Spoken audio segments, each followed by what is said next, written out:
almost over. Hang in there. I think we're going to make it. That and more with me, Nick Abbott, after the new news at 10 on LBC. On your radio, on Global Player, and Play LBC. leading Britain's conversation. This is LBC. From Global's newsroom at 10 o'clock. The campaign against anti-Semitism is calling for the Metropolitan Police Commissioner to resign or be sacked over the force's handling of pro-Palestinian demonstrations. Its chief executive, Gideon Falter, has been at the centre of a row after footage was released showing an officer describing him as openly Jewish during a demonstration in central London. He's been talking to LBC. So Mark Rowley's had 6 months now, 6 months to try and get this right, to understand what his job is, to make London safe for all Londoners. And he hasn't done that. Instead, we're seeing what it seems is that the rights of law-abiding Jewish Londoners walking around the streets are being curtailed. In a statement released this evening, Sir Mark Rowley says he's personally reiterates an apology issued earlier this week. He also says every member of the Met is determined to ensure London is a city in which everyone feels safe. President Zelensky of Ukraine is welcoming a decision by the US House of Representatives to send £49 billion of security assistance to Ukraine. The package had been held up by some Republicans who questioned whether the money would be better spent at home. House Minority Leader Hakeem Jeffries says there's no doubt it was needed. This is a moment where the Congress is required to stand up for democracy, freedom, and truth, and push back against aggression. An investigation's begun after a 23-year-old man was stabbed to death at Dagenham in East London. A man has been arrested. The government's rejected an offer from the European Commission which would make it easier for people between 18 and 30 to live, study and work abroad.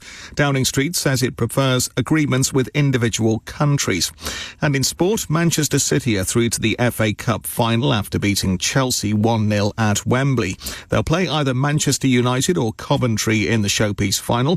Manager Pep Guardiola was full of praise for his team and their bounce back from the Champions League defeat to Real Madrid in the week. What they have done today is one of the greatest things I've ever seen in a group of players, because 120 minutes against Madrid, no physicality, emotionally, 4 hours to arrive since Manchester to here and play the game in these conditions. LBC Weather. With Ripple Energy. Climate action you can be proud of. Cloudy with patchy rain for northern Scotland, but dry elsewhere with clear spells and a low of 3 degrees. From Global's newsroom for LBC, I'm Tim Daly.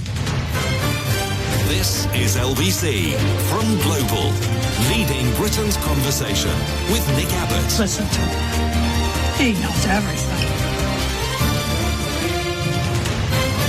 Well, let's get back to it. Texts and tweets and such from last night. Tony says that Rishi should go further. We need toddlers aged 1 to 4 in work.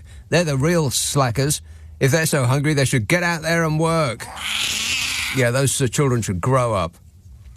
Side texts. I really hope that man of the people, Fishy Sunak, carries on his noble mission, whatever it is. Surely he must have a plan that doesn't involve enrichment of the already rich.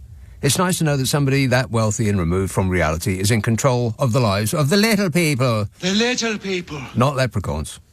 Let's enjoy these last few months under his governance, says C. Well, let me think about that. No. No. Paul says, Paul says, last 13 years my pay has doubled.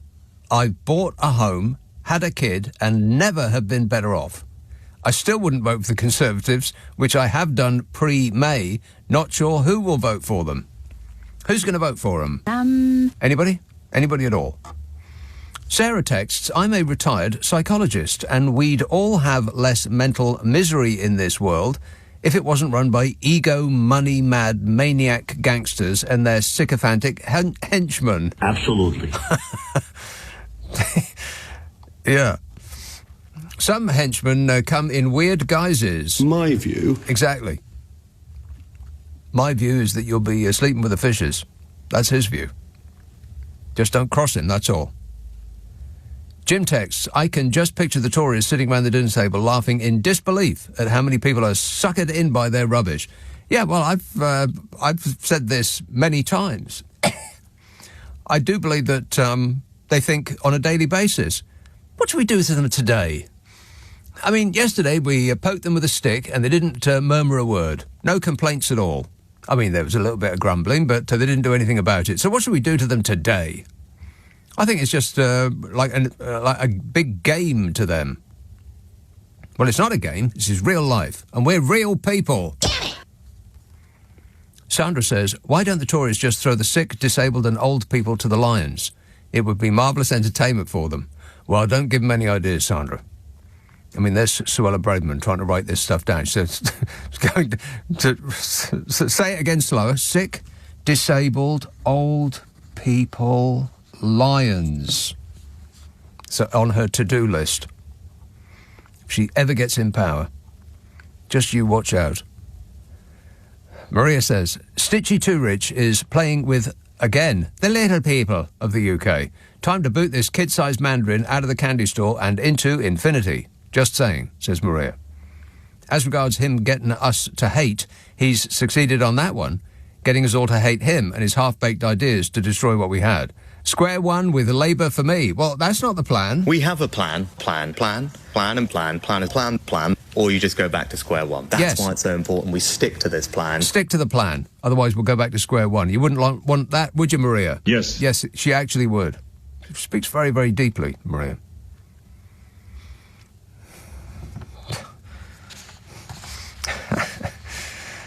Right, where should we start? Should we go to the Canary Islands? No. Oh, all right then. Thousands of Canary Islanders took to the streets to protest against the problems caused by mass tourism, as in us.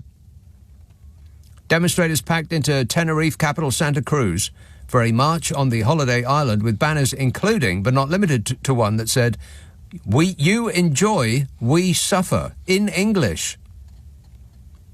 They waved Canary Islands flags and blew vuvuzelas. Vuvuzelas? Oh, no. I'd forgotten about those things. They practically made watching the World Cup in 2010 impossible. Now they're back. Protests also got underway in Lanzarote and Gran Canaria. Wherever they are. The slogan is, the Canary Islands have a limit. You've probably seen anti-tourist graffiti appeared on walls and benches in southern Tenerife. At the beginning of this week, a picture was published in the local press showing the words, go home, on a hire car in Tenerife. Well, that's just good advice. I mean, when you've been out for the day, you just want to go home. They're just trying to be helpful. If they waited long enough, they would have come in and set their sat-nav for them. A protest group, including the Canary Islands Are Exhausted, that's the name of the protest group, want the authorities to paralyse 2 tourist projects, including one that involves the construction of a 5-star hotel by one of Tenerife's last virgin beaches. They're also seeking to change the tourist model and protect islands like Tenerife from the worst excesses of mass tourism, like sea pollution and traffic gridlock, and a lack of affordable housing linked to pushing up property prices because of Airbnb-style holiday lets. Basically, everything that the people of Britain complain about. And the people of Britain stand by their friends in the Canary Islands. No, of course we don't. The comment section under these stories is absolutely full of Brits saying, well, if you don't like it, you should go back to where you came from. You know, stuff like that. Oh, fabulous. So they're complaining that their land has been taken from them. But, you know, it's not by tourists. It's been taken by the multinational corporations that have been given a free hand by local politicians to take whatever they want to provide for tourists. They build walled resorts where bloated holidaymakers wallow on sunbeds and barely stray from the pool, and they eat in the hotel, and they drink in the hotel, and they sleep in the hotel, and pretty much the only thing they see on the island apart from the hotel is the airport. And the international hotel chains take the land and the water and the food, and the money goes abroad, to a tax haven, no doubt. And the locals get nothing but minimum wage jobs for being turfed off the land that was once theirs. No wonder they're protesting. Plus, they have to see us lot, sunburned and bad-tempered and drunk and abusive and yelling at them in English. But now we are fighting back at them fighting back, because alongside the graffiti that locals had written saying "Go home" was the scribbled response, "Bleep off, we pay your wagers." WAGERS. Which says it all, I think. Actually, my favourite comment was, "It's like voting Brexit. Sometimes it's worth destroying your economy to keep foreigners out. It's not logical, but there you go." And here's an indication of who we are.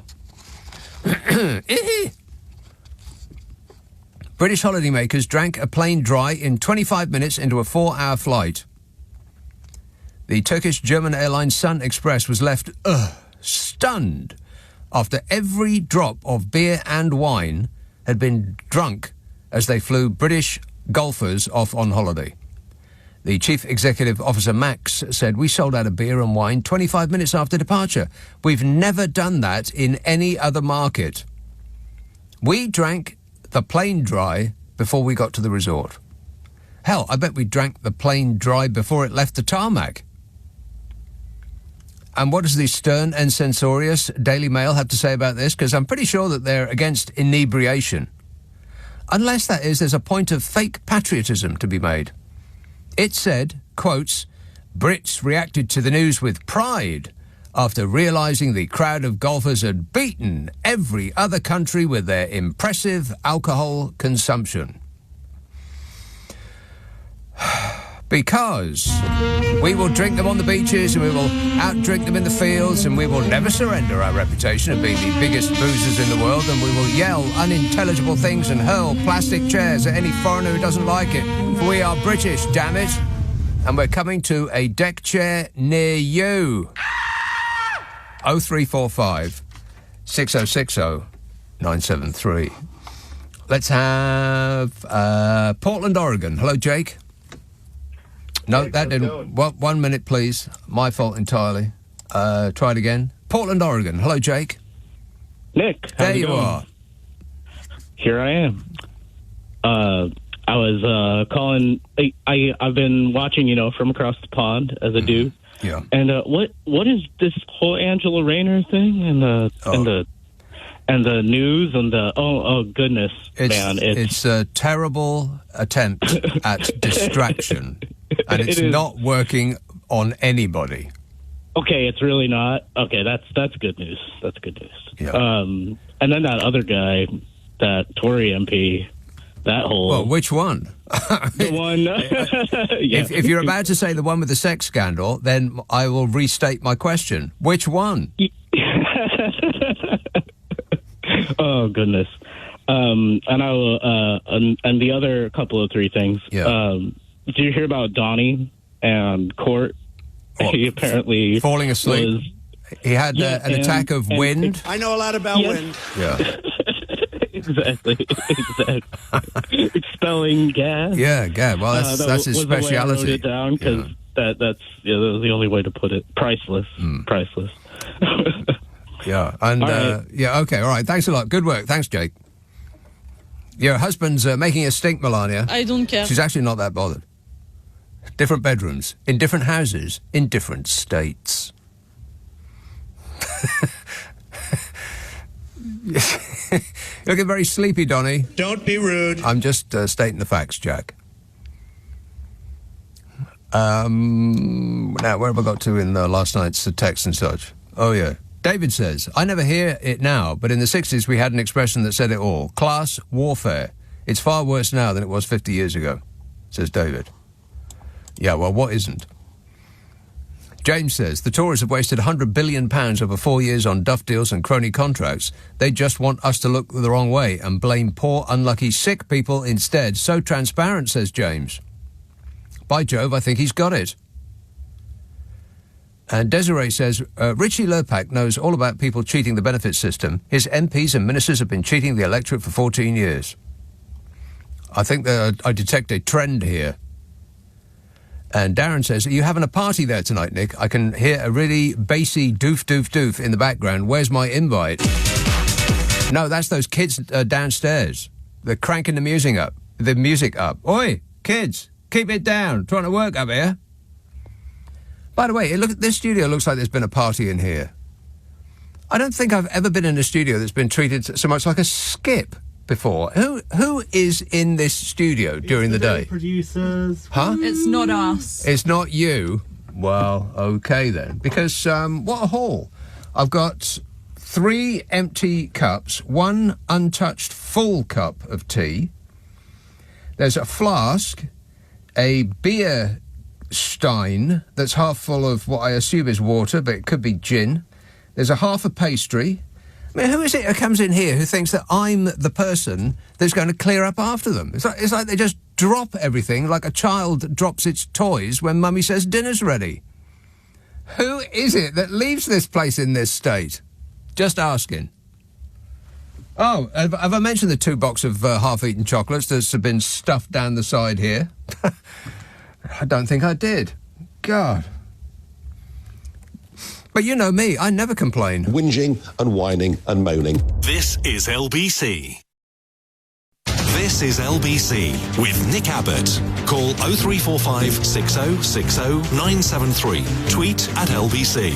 Text 84850. Are you trying to be funny? Because I'm all out of laughs. No, there's nothing funny about it. 0345 6060 973. Julie texts, you often refer to things rubbing your fur up the wrong way. I heard that your Wikipedia page says that you've got a tail. What kind of animal are you? Yeah, it certainly used to say that I got a tail. A prehensile tail with which I can cling on to branches. Comes in very useful, I can tell you. Luton. Hello, Adam. Hi there. Hello there. Yeah, not bad. Long time no speak. I've tried to wean myself off the radio because it's never good news, and also just like bothering you every week with like my just being constantly offended at what happens. But here I am, and this news about the 16 to 30-year-olds being given the freedom of movement was such a like. Do you know ones where you're like, it's all you ever dreamt of? When I heard it, and I knew within only a couple of minutes it would be snatched from my bosom. Yes, that's right. And it just really upset me because, you know, I used to live in Sweden and Germany before lockdown and COVID. I came back because I had to make a decision, like, did I want to be with my family when there was a time when we didn't know if, you know, the world as we know it was going to end. And obviously I didn't actually think a no deal would ever happen. So I kind of thought, yeah, I'll just go back. But it just, you know, life happened, the world turns, and a war happened. So, you know, I know I can't feel sorry for myself. There are people far worse. But for young people, I really cannot believe that he would say no. I know. To something. And, you know, I just wanted to tell you my experience. So, like, when I was younger, I really wanted to be a tailor. Silly, I know, but... Why is that silly? Well, because I know if I chose to be a banker, I would have all the freedom of movement in the world. Do you know what I mean? Right, Silly me to choose to be happy but poor. Yeah. And I was finding it really hard to get an apprenticeship, and so I was doing all my unpaid internships and stuff like that, and we kept getting like really, really skilled people coming from Sweden, and I couldn't work out why. And they were telling me how, like, they have, and same with Germany actually, they have technical colleges over there. So the same money that they put towards, say we used to have $9,000 tuition fee for you to go to uni, they also put into you having an apprenticeship, essentially, or going to a vocational school. Yeah. And I couldn't work out how they could be more qualified than me, who's busting my beak to try and get to where I was getting to. So when their teacher came over to visit them, I asked them if I could have an interview. And I'm sorry, back up. Wait, you asked them? I know. Well, I know. That's a fail from me. You get nothing. Good day, sir. And so when the teacher came over, they said, yeah, you can come to the school. And I said, how much does it cost? I know I'm not a Swedish citizen. They said it's free. What? All you have to do is learn Swedish. Free? And I thought, well, I can do that. Well, I don't know. I mean, say something in Swedish. Jag heter Adam, jag kommer från Storbritannien och jag borde ta I Luton. Right. Now say something in Swedish. Well, yeah. I googled Swedish and it said it was the easiest language for English speakers to learn, so I didn't think it was that big of a deal.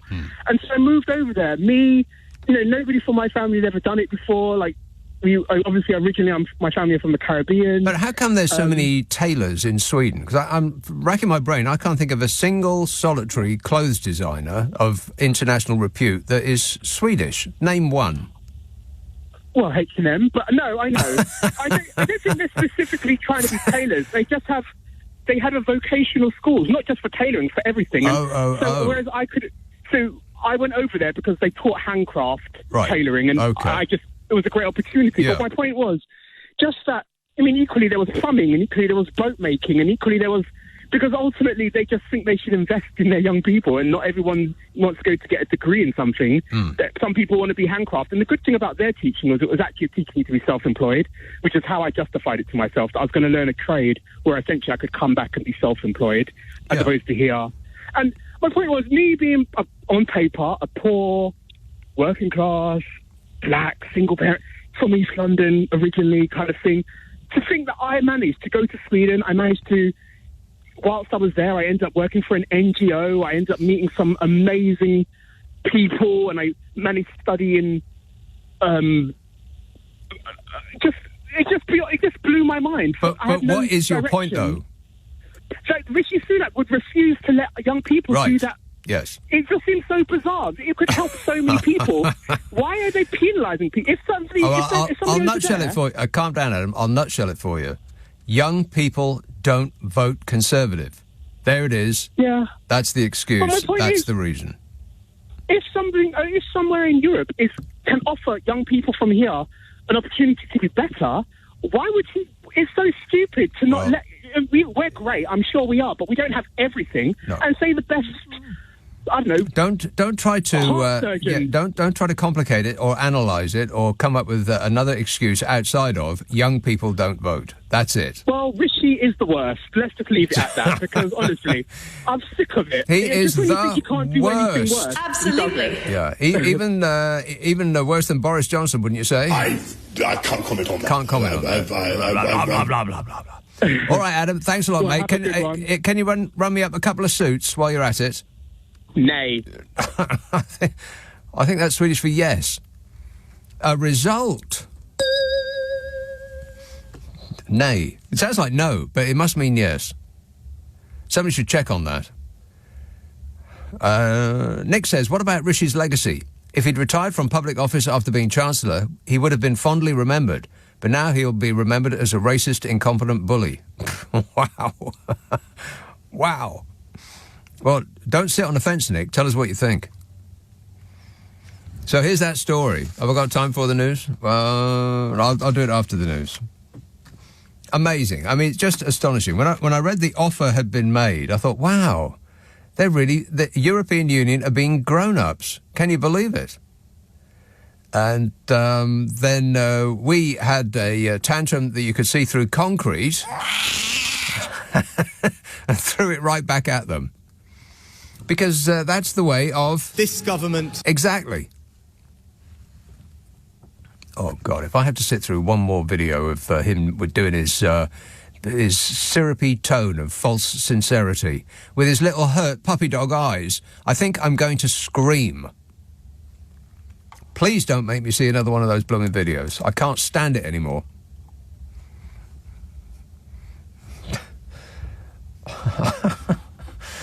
I mean, I could be appalled, but I've decided to be amused. For a limited period only. Glasgow. Hello, Frankie. How you doing, Nick? Good to speak to you, pal. Yeah, not bad, thanks. And I'm back in Glasgow. The last time I spoke to you, I was in Zagreb, and I was a bit inebriated. Can you believe this weather, Frankie? Well, now that I'm back in Glasgow, it's not rained since I come back. No, it's not raining. Exactly right. And it will be raining a little bit tomorrow, but not raining on Monday, and not raining on Tuesday, and not raining on Wednesday. So, wow, how about that? You came back just in time. I know, I can't believe it. And do you know what else I can't believe? Go on. That Richie Sunak, he's got, a man of the people, and it's how he is so in touch with the working class. Yeah. That he's got so much respect for people that have got depression and serious mental health problems, that he's going to actually stop their benefits and give them a job that they can't do because they've got mental health problems. The idea, Frankie, is that those people should just snap out of it. Well, because he's so... Yeah, he grew up in poverty and he's obviously skint himself. Mm-hmm. He didn't marry a billionaire or nothing like that. He only had the one mansion to live in, plus the 2 summer homes, and, that was it. Yeah, a deprived childhood. But, Nick, this is going to... I'm with you in this one. You'll be really upset when I tell you, because we both share the best album of all time. Taylor Swift's got an album out. I thought her name was Taylor Smith. Actually, I didn't even know who the last is. Taylor Smith. Aye. Right. Aye, well, it turns out she's called Taylor Swift. Taylor Swift, yes. Aye, but I thought she was called Taylor Smith. That's how irrelevant she is. Yeah. I don't even know. I couldn't tell you. If you... Frankie, you should be more hip and with it like me. I know, Nick. I know you're not behind the past, aren't we, mate? We know nothing about music. But anyway, what about Taylor Smith? Well, anyway, Taylor Smith's got a new album out, and as I've got this computer thing, you flick channels on the news, and CBS came on, so it was, anyway, it's Taylor Smith's new album. Yeah. And this idiot, well, a so-called music expert said it's going to be the biggest selling album since Michael Jackson's Off the Wall, Michael Jackson's Thriller, and it's in comparison with Pink Floyd's Dark Side. Yeah. Pink Floyd's Dark Side of the Moon. Oh, come on. No, this is what he said, and as soon as he said it, I said that I have to tell the great man, because he will go bonkers, that the fact that Taylor Smith and the Dark Side of the Moon has been mentioned in the same sentence. Breath, exactly. No. But can you imagine if you knew nothing about music, you would think, what's Dark Side of the Moon by Pink Floyd? Well, there's entire generations, there's probably billions of people on Earth right now that have never heard Dark Side of the Moon by Pink Floyd. I've got absolutely no idea what we're talking about right now, but I bet they know Taylor Smith. They'll be Smithies, every last single one of them. Every single tune they'll know about the Smithster. Yeah. And I have never knowingly heard any of her music. I couldn't, if my life depended on it, I would not be able to tell you the name of any of her hits. Nick, if you put a gun to my head and put 3 people in a line and said point Taylor Smith out, I couldn't, because I don't even know what she looks like. And it's the same with the reason for that is, though, it's not against the last year. All right. But the reason for that, Frankie, is that we're not 12-year-old girls. I mean, I assume that you're not a 12-year-old girl. I mean, I don't want to label you in any way or restrict your ability to self-identify, but you don't seem like a 12-year-old girl to me. I'm a 52-year-old Glaswegian, Nick. 52-year-old Glaswegian, right. That's not too bad. But well, as a Glaswegian, you like... this is a terrible generalisation, and I apologise before saying it, but I'm going to say it anyway. You must like country music, yes? Well, American country music? Yeah. I like it. I like a bit of Kenny Rogers. Right, okay. Well, I'm going to say something that's going to shock you to your core, Frankie. Okay. The new Beyonce album. Never mind about Taylor Swift. That stuff's for children. Beyonce, she's just released a country album, an album of country music, some of which is just really genuinely country music, like she does a version of Dolly Parton's Jolene that is that has been given the thumbs up and the okay by Dolly herself, who appears on the album, and other tracks that are a bit R&B-ish. They don't sound like country to me, but if you listen to the lyrics, perhaps, they would be. But it's a brilliant, brilliant, brilliant album. I liked it a little bit the first time I heard it, and then I played it again, and I've played almost nothing else since, for about 2 weeks now. It's just fan-bloomin-tastic. I did check out her previous album, because I don't know anything about her, other than the one that goes, you know, that one. Aye. So did she actually nail it then? What? Does she actually nail it then? She does the country no bad? She really does, yeah. It's taking country and giving it a twist. I think it's tremendous. As for Taylor Smith, I've absolutely no idea. I'm not a Smithy myself. Frankie, got to go. Thanks for that. 0345 6060 973. Text 84850. Email nick@lbc.co.uk. If you're on Twitter, it's at LBC. Friday, Saturday, Sunday night at 10. Nick Abbot, LBC. It's just past 10:30. The news headlines with Tim... Oops, wrong page. One moment, please. The news headlines with Tim Daly. Nick Abbot on LBC. Call 0345 6060 973. Excuse me? 0345 6060 973. Paul says, "Here, Nick, have you seen the new trailer for the new Mad Max film? Apparently it's a prequel to Fury Road and out next month. It's got a lot to live up to." It certainly does. I couldn't believe it when I read that they were going to make another one of those.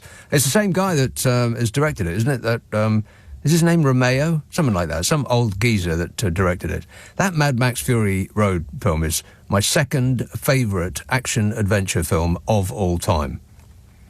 It's just epic. I mean, it's not as good as Terminator 2. Affirmative. Because Terminator 2 has got a story.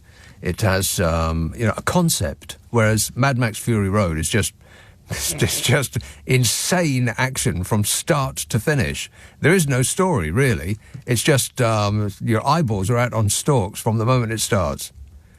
But Terminator 2 is, it's just what's better than that? But how exciting! A new Mad Max film. Can't wait. Archie says, If it hit the fan in France, they'd riot. In America, they'd sue you. Britain just takes it. I'm at the foot of my stairs, says Archie. The foot of my stairs, says Archie. Archie, if I wasn't living in a bungalow, I'd be at the foot of my stairs too. Merthyr Tydfil. Hello, Jeff. Hey, how are you doing, Nick? Yes, good, Long thanks. time no see. I know. I wondered if you'd seen Question Time on Thursday. No, I don't watch it, but I have seen clips. Yeah, it's all over Twitter and everything. DC Davis is the Welsh Secretary.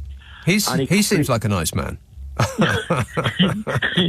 He probably is when he's at home, but when he's being a politician, my word, he's just completely awful. lost it. I mean, who voted for him? I want the names of the people that voted for him.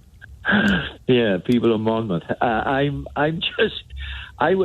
watched it in disbelief. Yeah. I'm wondering whether or not Fiona Bruce has ever reprimanded anybody publicly on the television like that. The delightful Fiona? The nice lady off the Antique Show? No, she almost got cross, didn't she? She actually said, "I'm not having this. Yeah. I'm not having it. You can't say to somebody, you're a disgrace." She actually said, what did she say? I just lost it. It was on the tip of my tongue. She said something of the order of, I'm not joking. And then there was the longest pause. And I thought she was going to throw him off the set. But she must have been, her mind must have been racing during that second before she actually said something to think, right, okay, I've really set this up now. What am I going to say now? And he was entirely unabashed. He wasn't bothered. He was painful to look at. Painful to listen to. I can't believe that he thought that he was doing himself any good by that performance. It was just stunningly bad. He answered every single question by referring to the disaster that is Wales under the Labour government in Cardiff.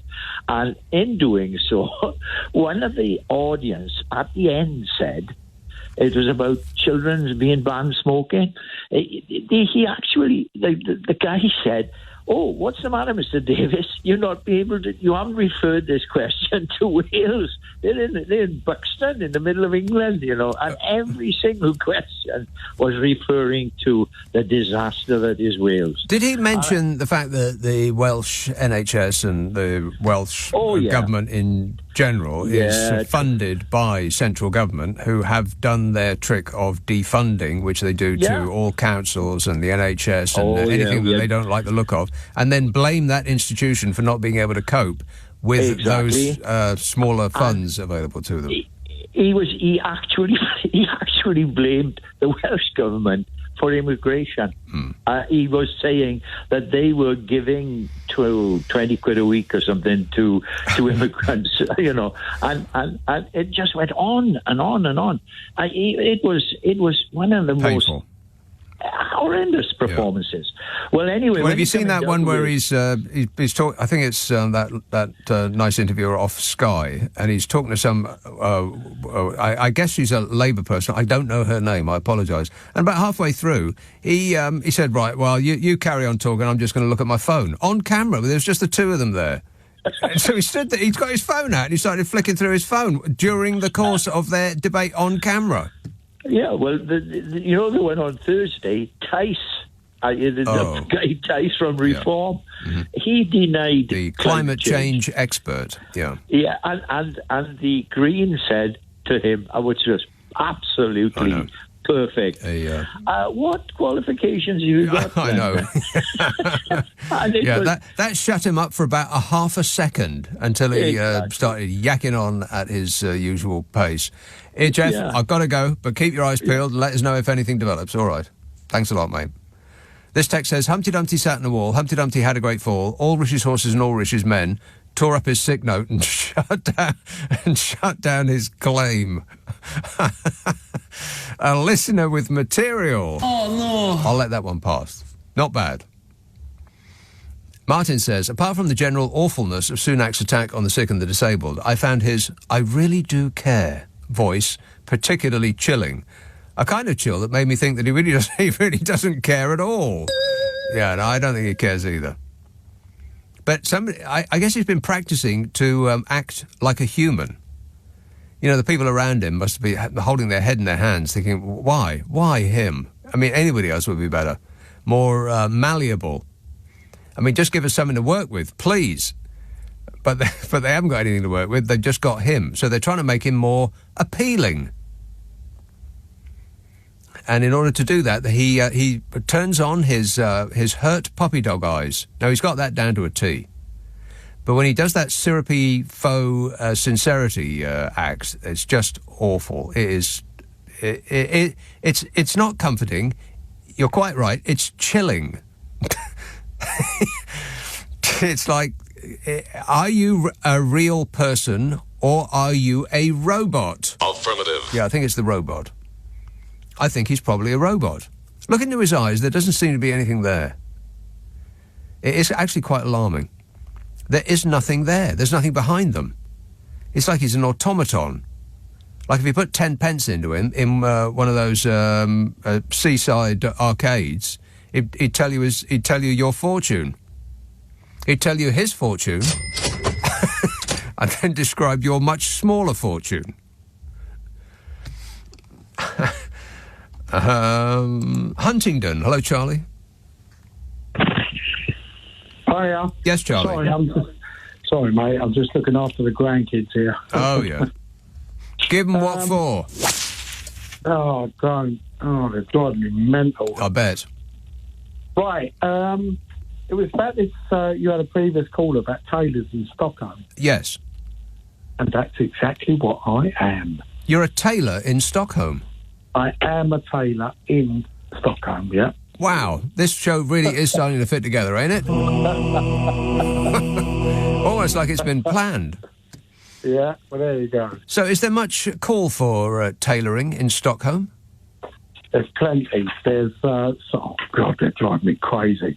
Right, you did say during that call, are there any famous Swedish tailors? Yeah. Now, Johan Lindberg is designs virtually all the golf clothing for the top pros. The golf clothing? Oh, yes. Come on. Yes, that's not tailoring. I know, but it's really high spec. It is. It's not what I do, but what he does is top of the range. Right. It really is. So do you do suits and, like Savile Row type stuff? I do shirts. Shirts only. Shirts is your thing. Just shirts. Right. I would think that's quite a difficult thing to do, is a shirt, because how do you put the sleeves on? I mean, you've got to get the hole that's just right to sew the sleeves on. You've got to remember to put only two sleeves per shirt. Remember that. I only do linen. Linen? Right. Linen. You really have sort of backed yourself into a tight little corner of speciality there. Only linen, only shirts. Well, my wife deals in French antique furniture, and she she keeps you going during the winter time when no one's interested in a linen shirt. Right.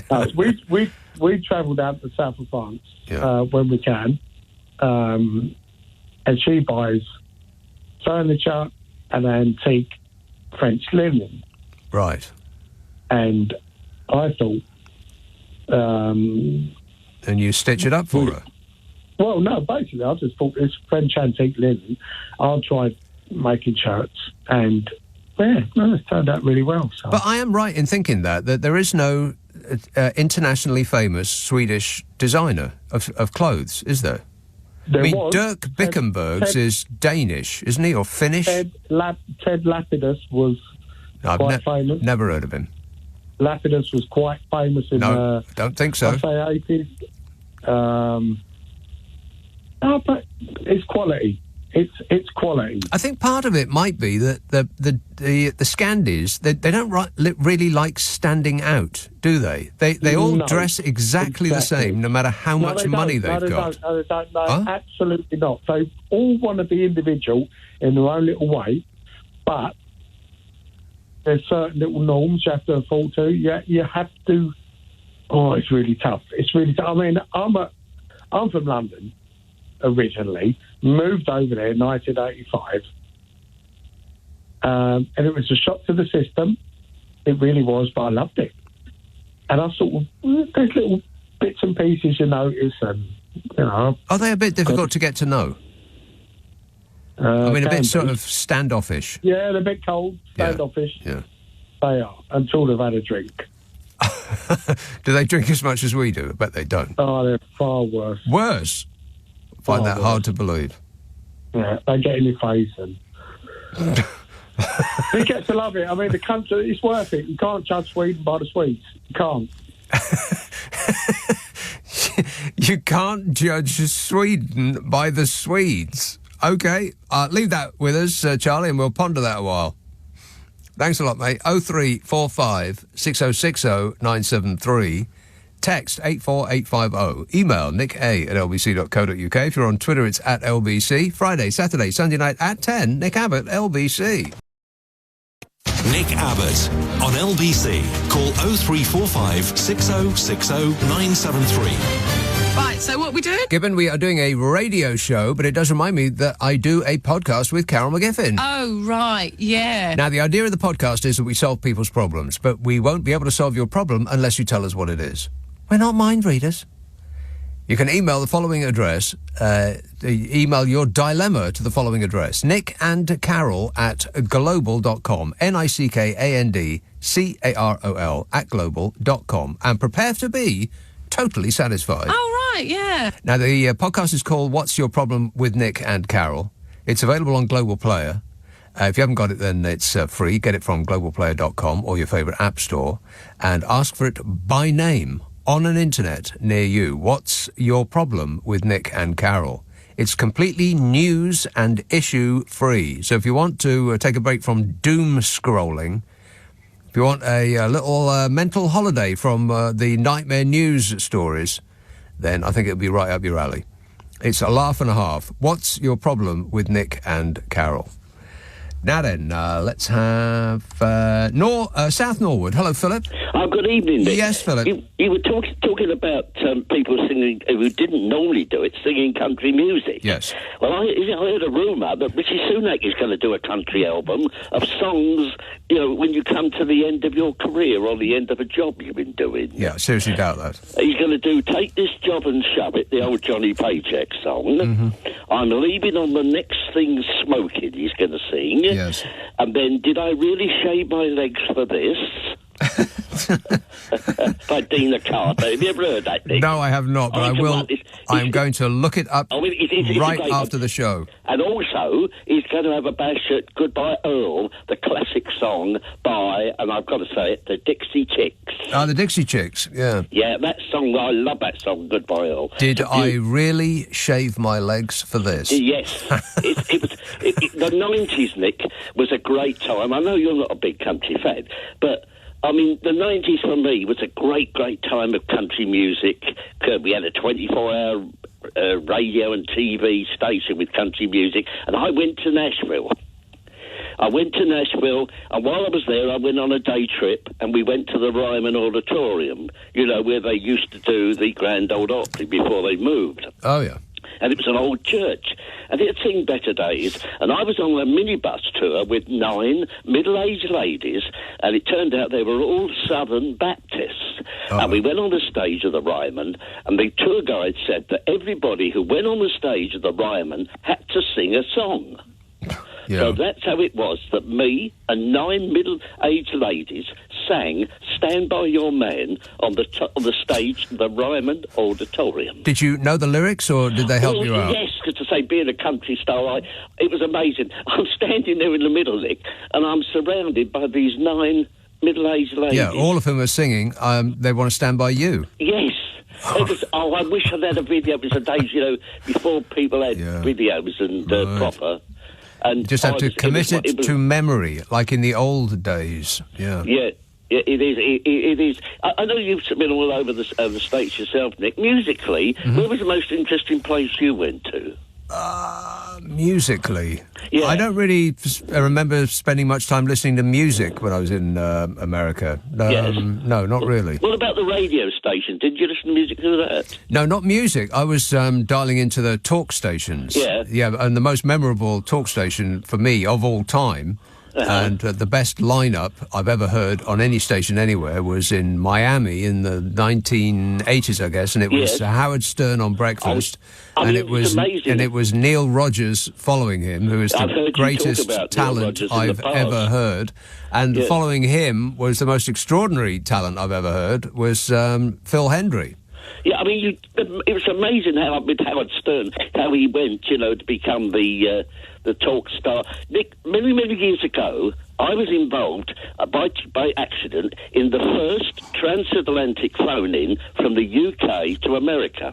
By accident? Well, what had happened was, Nick, this well-known presenter found out that there was a phone line vacant. It wasn't used. It was used for emergencies, you see. So he got permission to do a radio hookup with London and New York.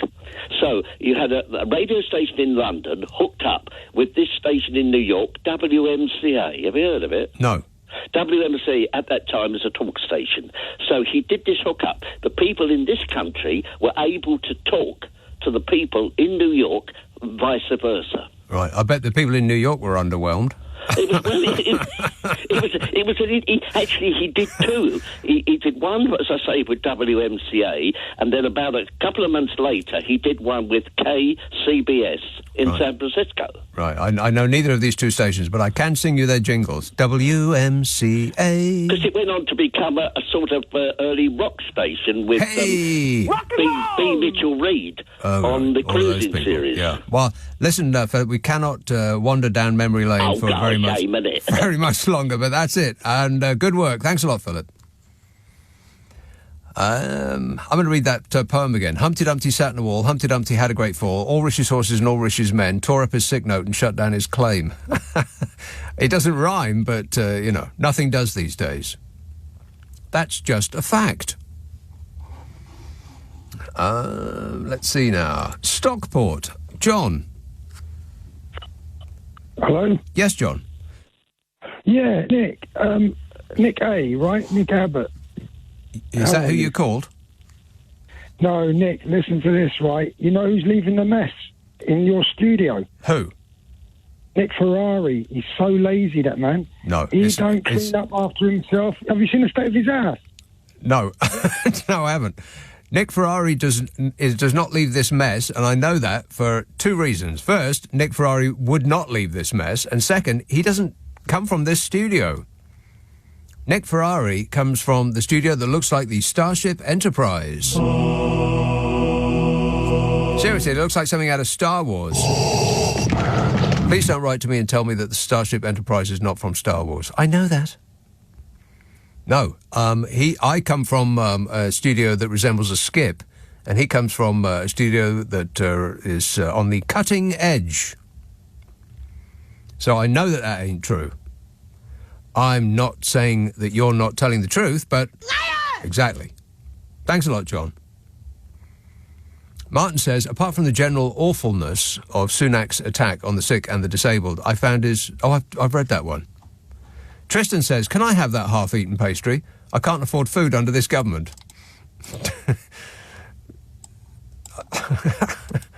I think that I have really lost my appetite under a Conservative administration. Maybe I'll get it back, after the general election. Let's hope so. Fingers crossed, eh? Mary says the Prime Minister should just roll his priorities into one and bow to send Britain's sick and poor to Rwanda in dinghies. Although Reform would probably accuse him of stealing their ideas. Yeah, that's right. That should be his top priority. Under my leadership, the government's priorities are your priorities. The people's priorities. It's the country's number one priority. It's my number one priority up and down the country, and that will be our focus. My absolute number one priority. My number one priority is to protect this government. Well, what I want to reassure people is that this will be my number one priority. People should be absolutely reassured that this is a top priority for me. I'm gripping it. He is gripping it. I'm gripping it. He is gripping it. Be under no illusions. Gripping it, he is. Both hands. This says they should send Rishi Sunak down a drain to investigate the neglect of our sewers by Thames Water.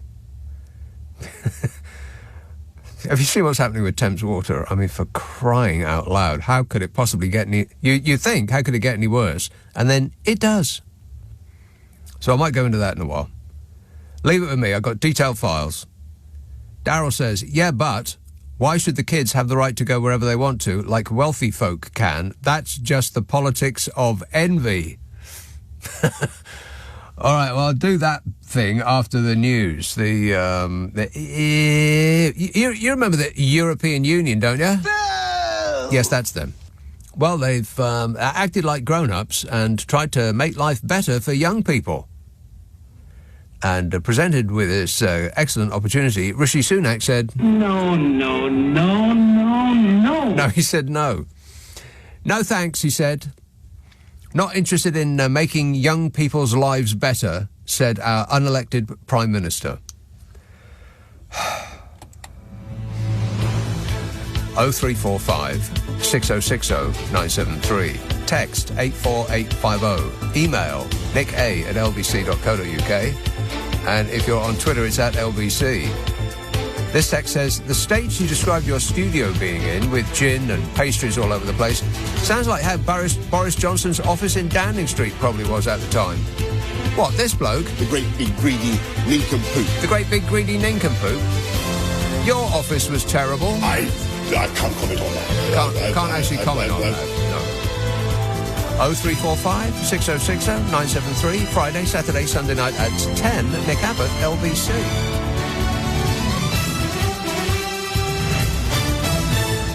On your radio, on Global Player, and Play LBC. Leading Britain's conversation. This is LBC.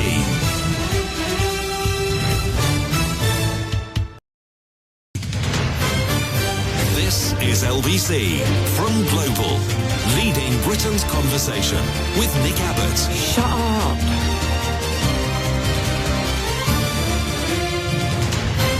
Yeah! Dudes! Tanya says, we were going to Tenerife for a week soon. Do you think they'll stop us building sandcastles on the beach or going clubbing until 3 a.m? I'm 76 and my husband is 79. I think you should pre-book your ambulance before you go out. Adrian says, I'm worried the Conservatives will win the next election. All people seem to be bothered about is Roy Cropper being wrongly imprisoned in Coronation Street and watching Britain's Got Talent. We're all doomed. I have no idea what you're talking about right now. Who's Roy Cropper? I've never seen an entire episode of Coronation Street. What? I know. And neither have I seen an entire episode of EastEnders. Or any of those things. And I suggest that you stop watching them. I promise this is true. If you stop watching them, they'll stop making them. I guarantee that that is correct. 0345 6060 973. Wanstead. Hello, Charles. Oh, good evening, Nick. It's Charles here from Wanstead. Yes, I know. Right.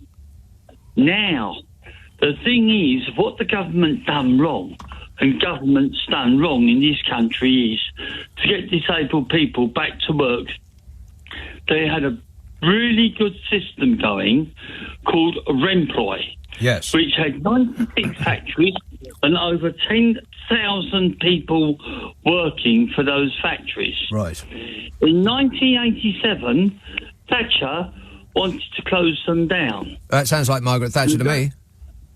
The Labour Party decided that there's such an uproar that she cut the grant. In 1997, when the Labour Party got in, instead of restoring a grant to Remploy, which was working, they actually turned round and gave it to Shaw Trust. Right. Which Shaw Trust do actually employ Category 1 disabled people. They do not do anything for people in wheelchairs. They don't do things for epileptic people or anything else. And also, another thing that they, shall we say, shut the factories down was they decided to discontinue the library binding side, the book binding and the box making, which was making a profit and which was actually shared out between all the factories. Right, so they shut that down. Not only did they do that, they started employing fit people, right, to train the disabled people. And then what they done was they got rid of the disabled and they brought in the fit. That is why this country is in this state. And that is why they're trying to get disabled people back to work.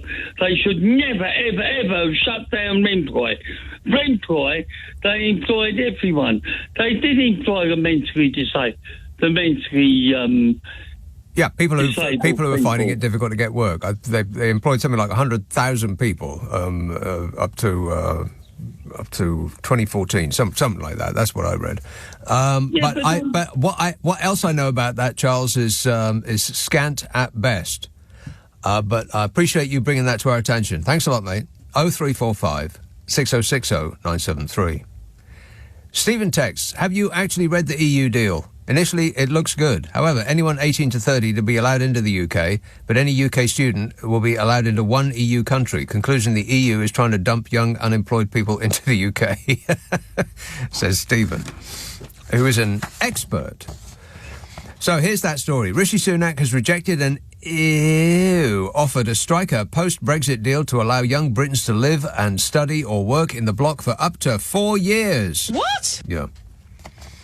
The Prime Minister declined the European Commission's surprise proposal of a youth mobility scheme for people aged between 18 to 30 on Friday, while noting that it would seek to improve the UK's working relationship with the EU within our red lines.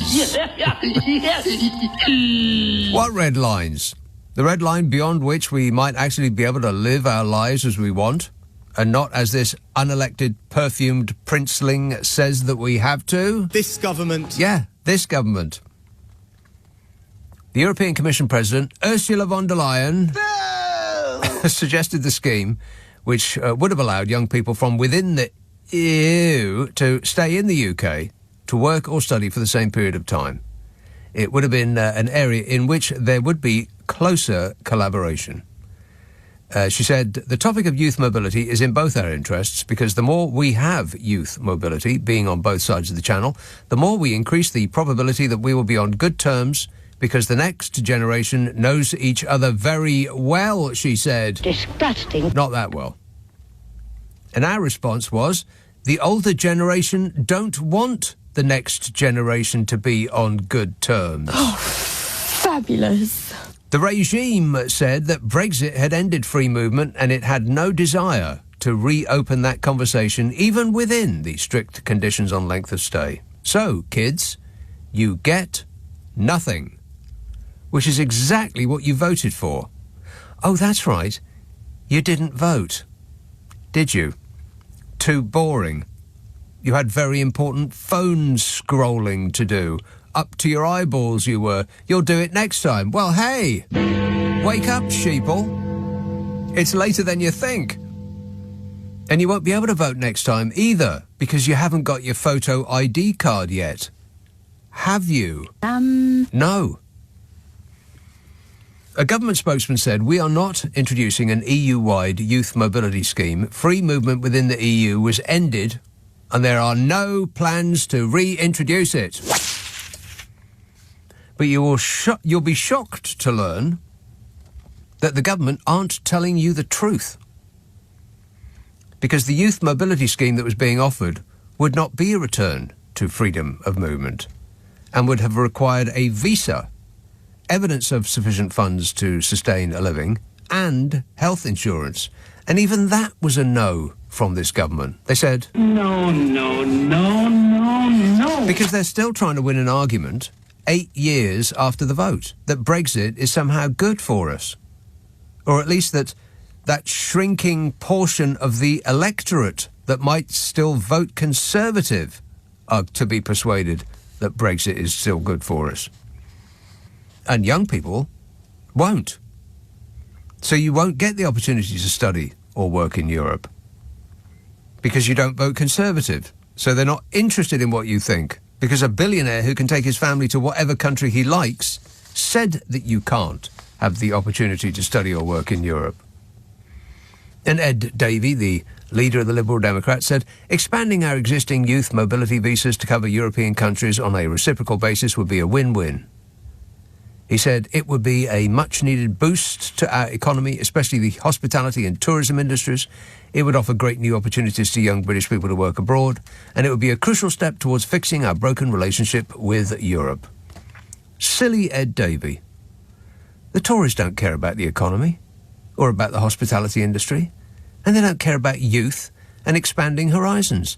They care about limiting horizons and random acts of senseless cruelty, because they think that's what their fans want, to keep them voting Conservative.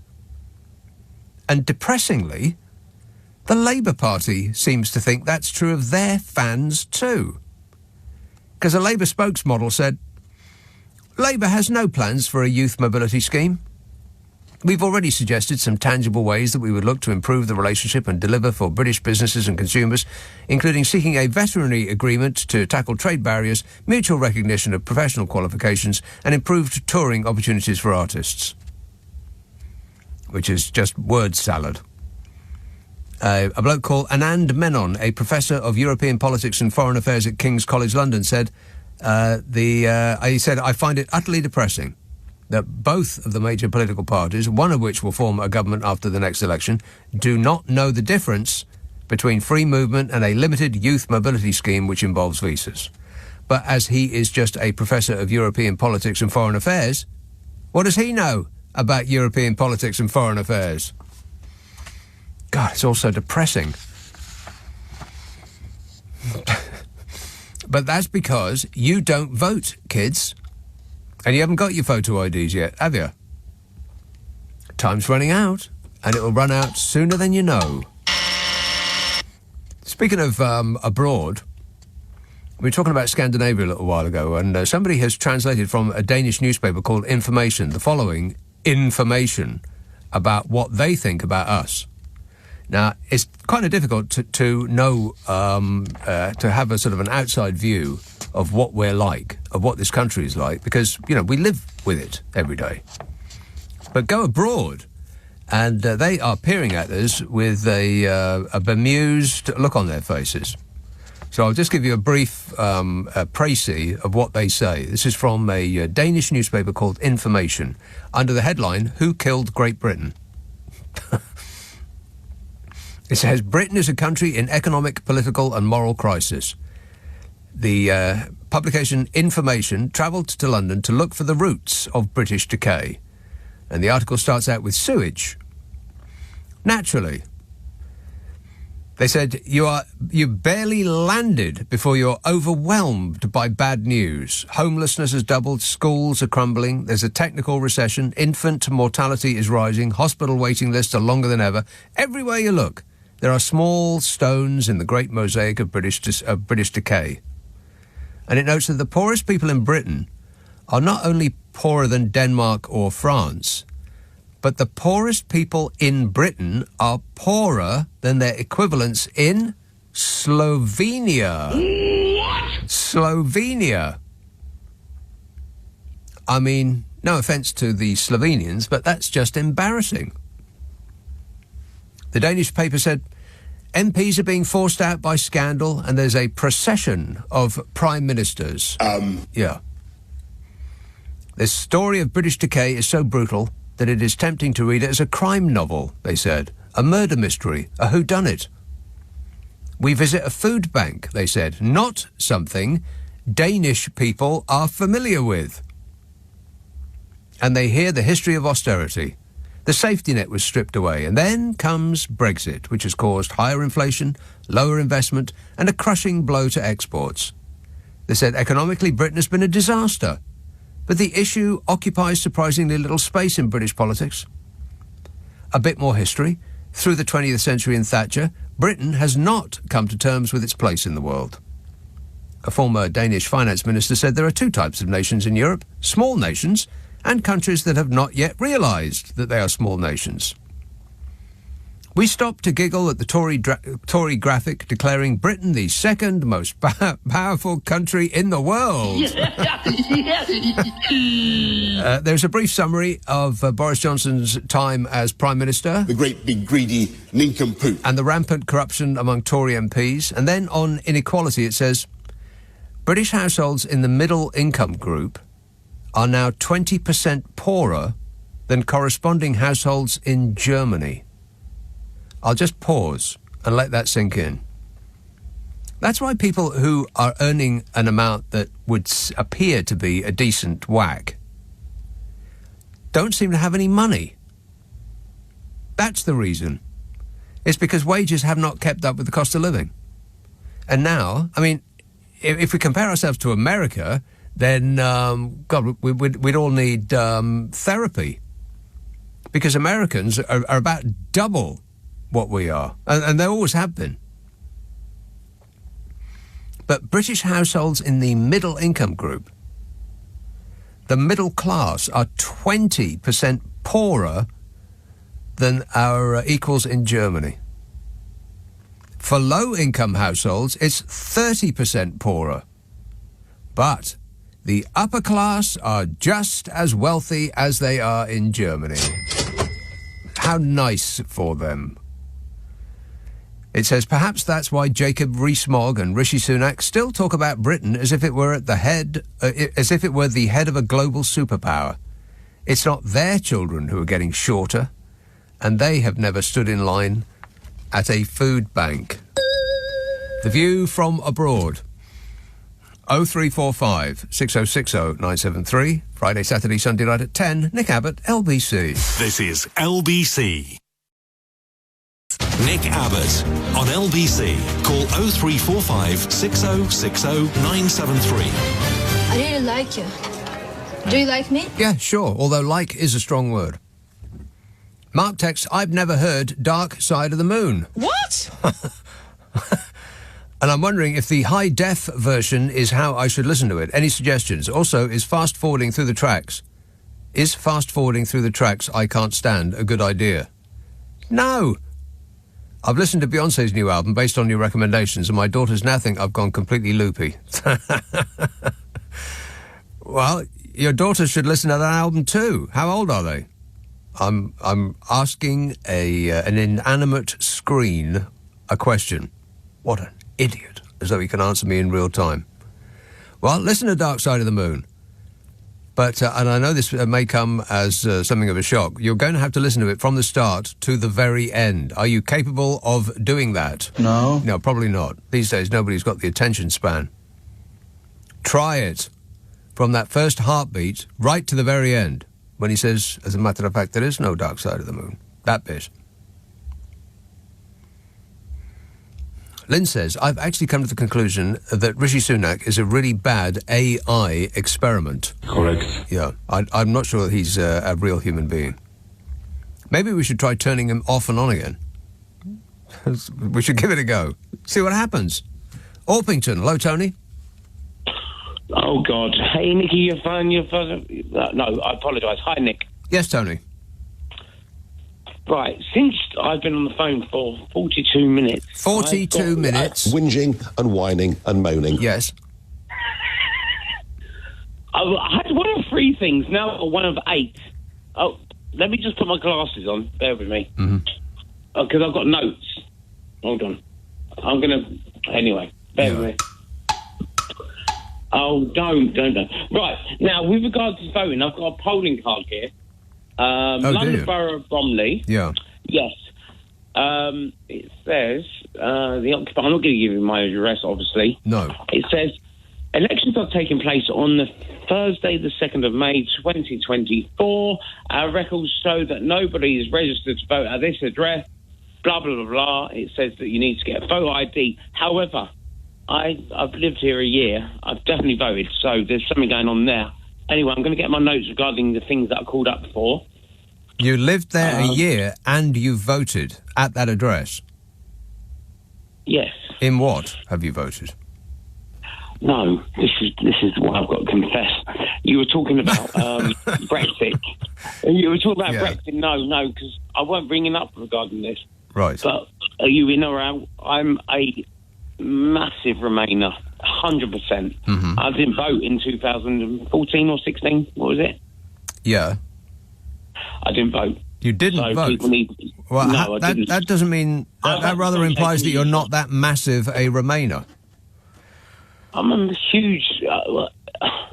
Unless you're describing how big you personally are. No. How big are you? Anyway, I want to talk about other stuff before you cut me off. Right. Well, where's the list? time's ticking on. God. Yes. PIP, personal independence payment. Yeah. People need to claim that if they're entitled to it. Okay, that's just good advice. What's the next topic? The sugar babes. The sugar babes. Okay, delight me with a minute, 60 seconds on the sugar babes, starting now. No, I'm not going to do that. And mental health. I want to carry on from last night, actually. Yeah, no. Because I've had. Tell me about this. Tell me about the sugar babes. What about the sugar babes? Oh, you think Girls Aloud? They were before Girls Aloud. How can you possibly be talking to me about this? Are you a 12-year-old girl? No. So stop. Right now, I was. You used to be 15, 20 years ago. Right, I understand. Yeah. Mental health. I want to talk about. Oh God, I wrote notes. You've confused me. Oh, I see. All of this is my fault. No, definitely not. I love you, Nick. But why did you bring up the sugar babes? I don't feel that we've actually dealt with that sugar babes issue. Because they were brilliant when I grew up. Oh, I was about... come off it. No, I will not. No. Please, I am begging you, come off it. The sugar babes. I'll tell you what, yes. £10, you tell me, sing a song from Sugar Babes. If you get it, I'll give you £10. I don't know anything about the sugar babes. I'm completely clueless about that whole sugar babes issue, and neither do I wish to learn anything about it, and I don't want to hear their song, and I don't want to look at their pictures or ever hear their name spoken in my presence again from now until the end of time. Other than that, I wish them all the very best and I hope that they have a happy life. And you too. Thanks a lot, Tony. Another satisfied customer. This says, have you noticed how the tabloid news sites always say this star or that star leads the tributes or the celebrations, accompanied by a picture of the person and a link to their tweet? Why leads? And how do they decide who the leader is? I wouldn't read too much into what tabloid news sites say. I get the feeling that they're written by interns, that they just throw up as much as they possibly can, as quick as they can, and they don't check the spelling. I mean, they misspell headlines. How is that even possible? So it's not real journalists that are writing this stuff. They're just kids. I'm certain of it. I bet if you went right now, I bet if you went to the newsroom of a major tabloid newspaper right now, it would be absolutely... well, no, I'd take that back. It wouldn't be stuffed with kids. There'd be about 1 or 2 kids in there who are trying to write stories about the weather and about Israel and about, whatever soap star is having bigger boobs this week and, all of the rest of it. They're trying to write all of this stuff at the same time. I don't think any actual journalism is involved. It's just kids writing this stuff, which is why they keep coming out with, this or that person rocks a suit or a pair of shoes. It's because they're children writing this stuff. No adult would write that. Rocks. I mean, come on. Let's see now. Newport, Camrall. Hello, good evening, sir. Yes, sir. How are you? Okay. Good. Yes, I wanted to say about the people that most people are claiming are obviously they're not. Some of them they claim and not because they're just taking drugs, so they're not able to work. What is it that you're talking about? The peeps. The people are claiming the peeps. The personal independent payments. Oh, PIPs, right. Disability. Peep. When you say peeps, it sounds like you're short for people. Sorry. Okay, so some of them, they are claiming because they are taking drugs and they are incapable of working because obviously they're taking a substance which is they feel depressed, and the government is generous enough that they take the tax from us and give it to them. That's one thing. Another point is that some people they are have got a day-to-day anxiety, living in day-to-day hardship. Yeah. And they got anxiety, the word, depression, the word. And, sometimes it is affect them with the situation, but, it is harder for them to work for the normal comparison to normal people, but this is the only option for all them to get fixed. Right. It's through the work. Because you're just describing real life to us, Camrall. What's your point? My point is that the British what is doing. It is perfectly what we needed in this country, because this country is going down because we are very lenient to the peoples who they cannot say. They say only thing when they goes to the work. They say only thing I don't like is the work. Right. So what you're saying is that the reason that this country is failing is because disabled people and people with mental health refuse to work. No, the normal people, they claiming they have their problem. The normal peoples are the normal life. Right. So you're saying that you're using the phrase normal people. Okay, I'll go along with that. I mean, I am raising a finger of objection. But you're saying that people essentially that don't have a problem are claiming that they are disabled in some way, and that is what's ruining this country. Yes, everyone. Yeah, okay. Thanks a lot, Camrall. I think you have delighted us enough. He swallowed it, hook, line and sinker. Great success for... this government. Yeah, exactly. Hey, we found one, Rishi. He buys it. You can count that as one vote. So far, you've got one vote. 0345 6060 973. Text 84850. Email nicka@lbc.co.uk. If you're on Twitter, it's @LBC. Friday, Saturday, Sunday night at 10. Nick Abbott, LBC. It's 11:30. The news headlines with Tim Daly. This is LBC with Nick Abbott. You've got a good, your mind is a little bit, three-dimensional. No, I have absolutely no idea what you mean. Matt texts, talking about great country albums by non-country artists. Sweetheart of the Rodeo by the Byrds was the greatest country album by a rock group. I thought the Byrds were a bit country, a little bit rock and roll. Like Donny and Marie. Nashville Skyline by Bob Dylan, he says, and Elvis Country 1971, a country concept album, if you please. Doing country is nothing new, says Matt. Nobody ever said that it was new, Matt. I'm just saying it's a great album, that's all. The one with Bouncy. Bouncy's new album. It's a country album. Country Carter. It is so bloomin' perb.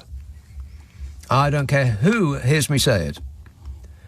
Let's have Sevenoaks. Hello, Mark. Hello. Yes, sir. I think I know why the Brexit supporting parties can't support this deal that the EU are offering. Why? Well, somebody who's older is going to complain that it's age discrimination, and age discrimination is against the EU rules in terms of employment. And the general direction is to spread the ban on age discrimination further. So if there's such a case, regardless of whether they win it or not, it will get a lot of publicity and will galvanise people into the idea of making sure that they get what they want, even if it involves reversing Brexit. And that's exactly what those parties don't want. No. I mean, when there was the battle over Brexit originally, somebody proposed that there would be a referendum between versions of Brexit. But that was not possible either, because people would campaign for people to write Remain across their ballot paper. Yeah, I think you're thinking about this too hard, Mark. It's nothing to really think about. It's as paper thin as it first appears. It's just an attempt to rebuff anything that has the word Europe in it in order to desperately try to cling on to at least some seats after the next general election. Well, yes. Labour are doing that as well. I know. Well, the Labour Party seem gripped by the perpetual fear of doing or saying anything that might draw attention to them. I think because they're doing particularly well in the polls and they don't want anything to screw it up for them. Well, that may be, but nevertheless, that issue it would still be a problem. I mean, it may not be the only reason that they're opposing it.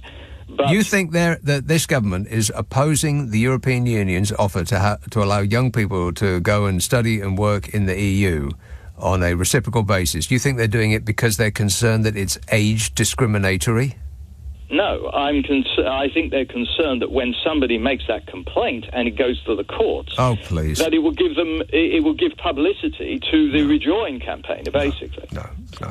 You're thinking about it too much. You think too much, Mark. That's everybody says it about you. Think too much.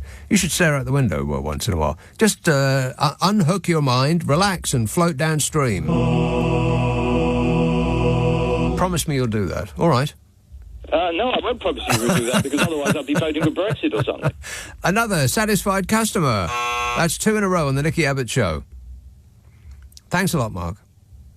Chris says, am I the only one that finds Titchy Suit Size's voice and tone like timeshare sales reps, and not in a good way?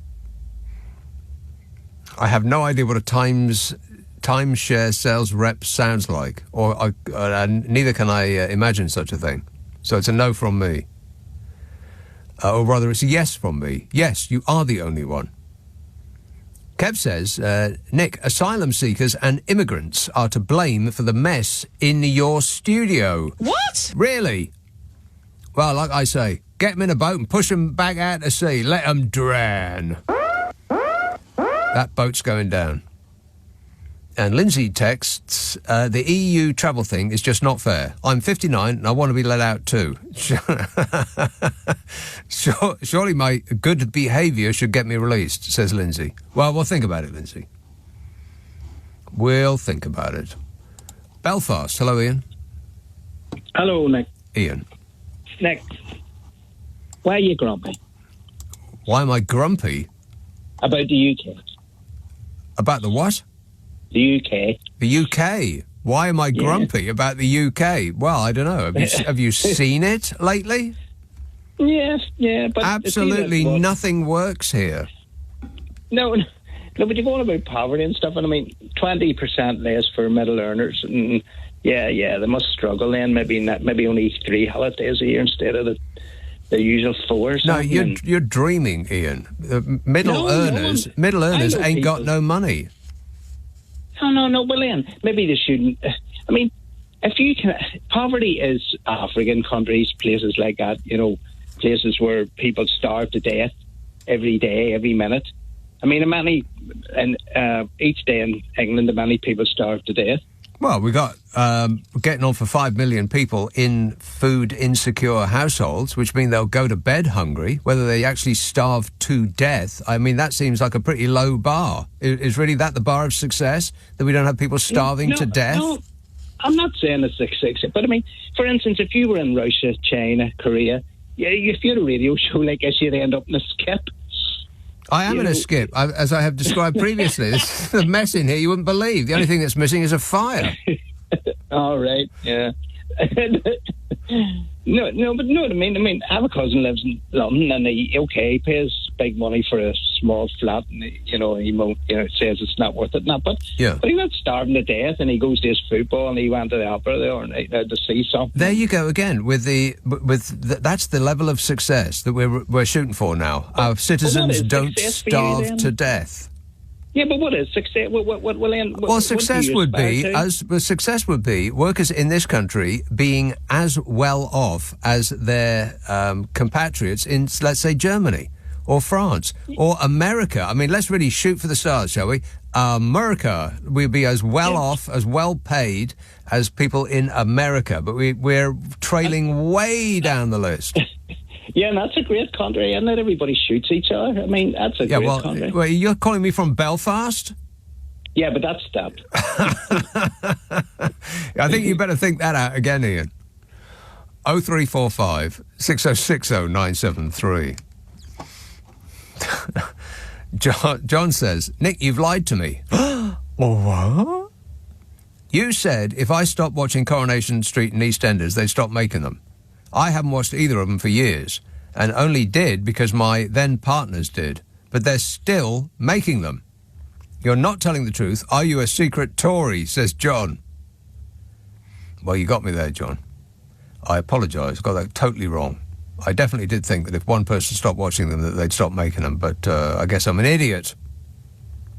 No, Nick, you're not an idiot. Anybody could have made that mistake. Why do you do yourself down so much? You're a beautiful and a wonderful person. Give yourself a break. Can I please get some help in here? Lisa texts, Nick, have you ever watched Emmerdale? No. Why would I want to do that? Chris says, Truss can't even write a factual biography of her 49 days as Prime Minister. Absolutely. She continues to amuse. I mean, and appall in equal measure, but, just as long as she didn't get anywhere near the reins of power again, I've decided to find her amusing, if a little bit alarming, that somebody of that limited ability has such towering what's the word? It's not self-awareness, not love either, but it's getting along for that. Self-belief. Belief that someone of that obvious that multitude of inabilities that she possesses has such strong self-belief. It's just a marvellous thing to see. Good for you, Liz. You keep it up, whatever it is you're doing. Julia says, to be fair, Nick, quite a lot of the 1830 group weren't old enough to vote in 2016. Yeah, okay, but they are now, and I bet they still don't. Betcha. Hey, kids, that's the tolling of the bell, and it tolls for you. Get your photo ID, for crying out loud. They won't do it. It'll come the day, or like a week before, and they'll go, oh, yeah, I knew there was something I should have done. Oh, well, I'll vote next time. I know it. And that will be this government's little scheme come to fruition. They will win if you let them. That is certainly true. Even if that whole thing about Coronation Street and EastEnders was a giant fib. Liar! Exactly. Apologise. Ollie texts, Nick, if it ain't on Instagram, the kids ain't voting. Well, that's probably true.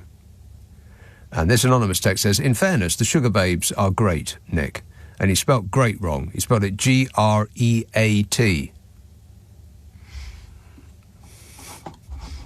Let's have Tooting. Hello, Jan. Hi, good evening, Nick. Yes, Jan. Yeah, I've got a couple of 3 points.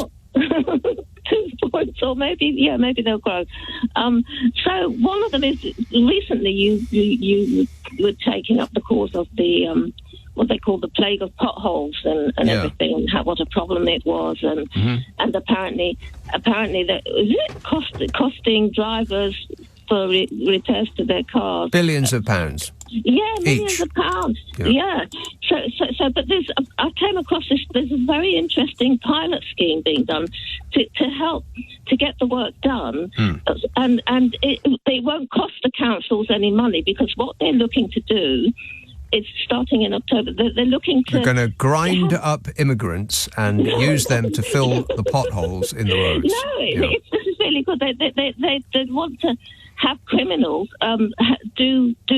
get trained to fix the potholes as part of their community sentence. Right, but the problem is, even if you get criminals to do it for nothing, the machinery and all of the materials and all of that stuff costs a lot of money, and we ain't got none.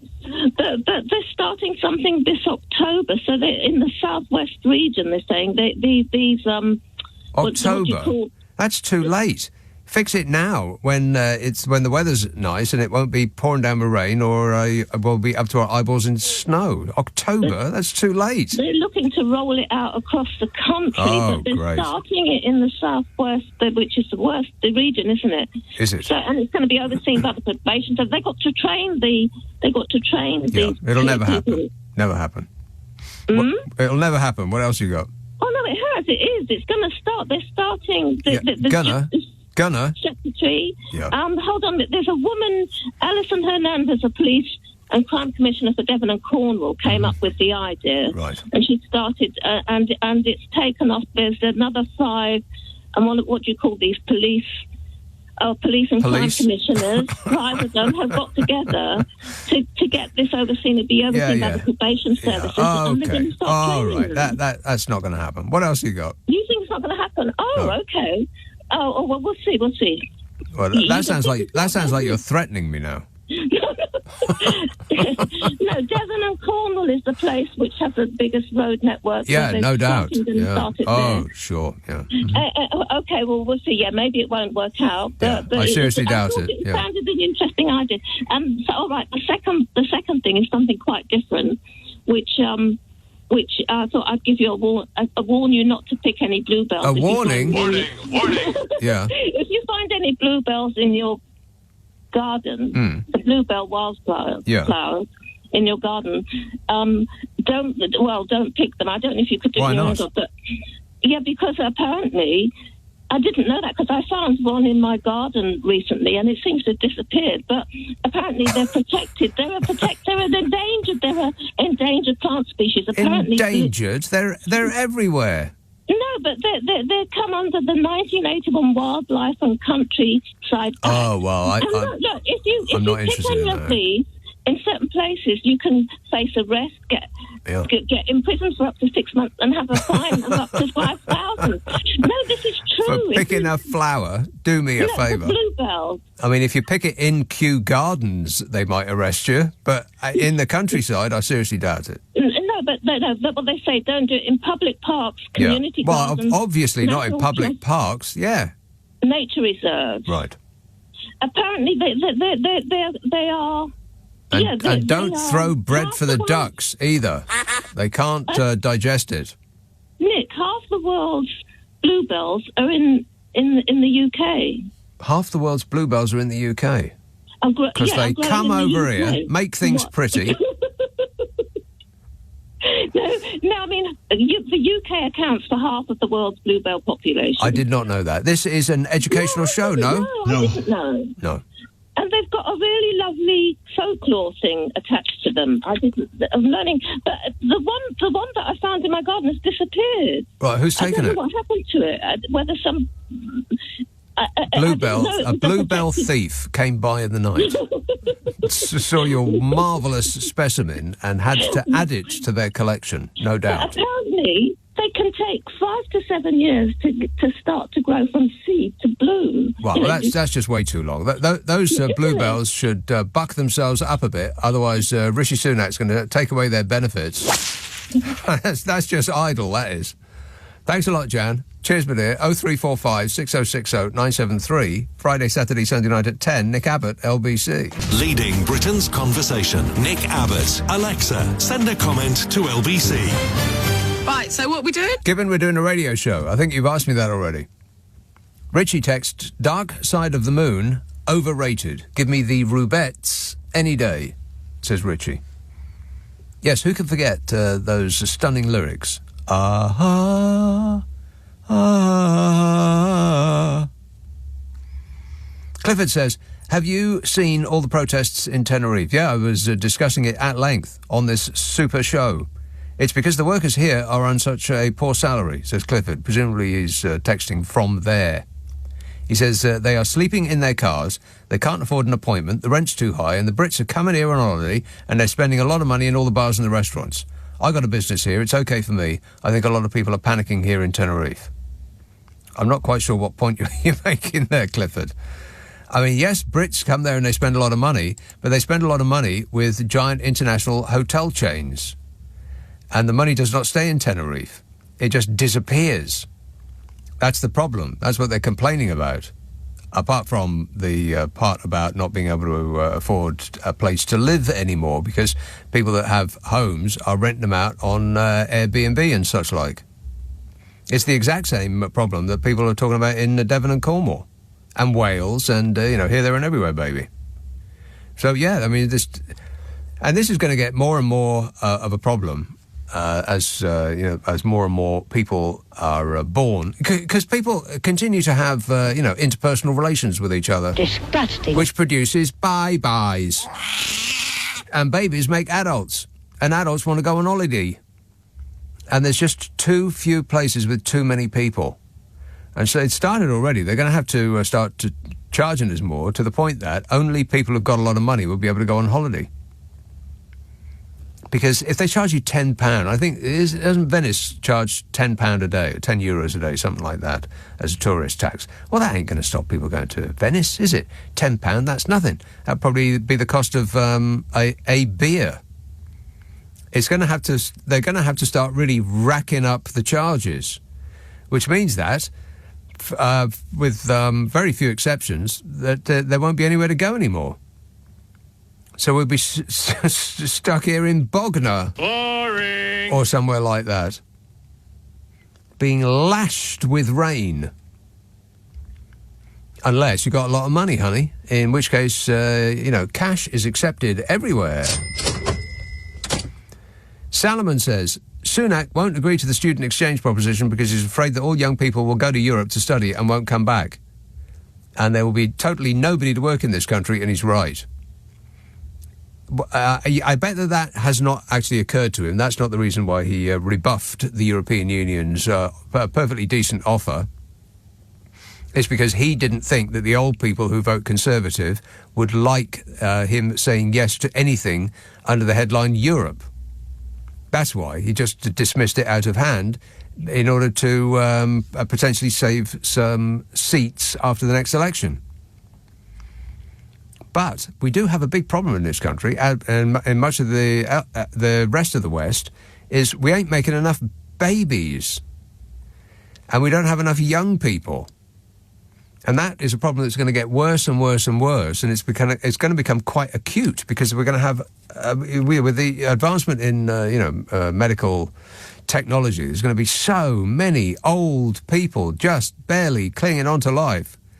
And we aren't going to have anybody young enough to take care of us or earn the money that is required to make the world go round. So we're going to have to import young people from somewhere. And if we lose our young people to other countries where they are paid better and where housing isn't as expensive, and etc. and so on, then that is going to exacerbate the problem.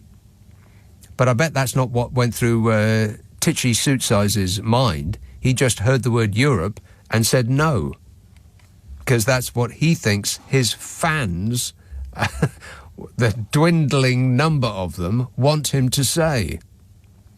Plus, it's young people, young people. No! And old people have a natural distaste for the young. And old people are the only demographic that are likely to vote Conservative. Please don't text me and say, I'm old and I'm not going to vote Conservative. I've never voted Conservative in my life. I'd rather shave my head with a cheese grater than vote Conservative. I know that. I've been told that many, many times over and over again, but it doesn't stop to being a fact that the only demographic likely to vote Conservative is the old. The 65 plus.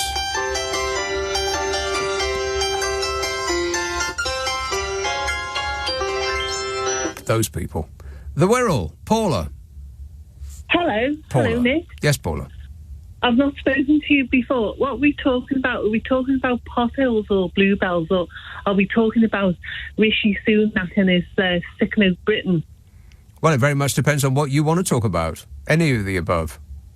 Oh, it's what made my ears prick up was Rishi Sunak.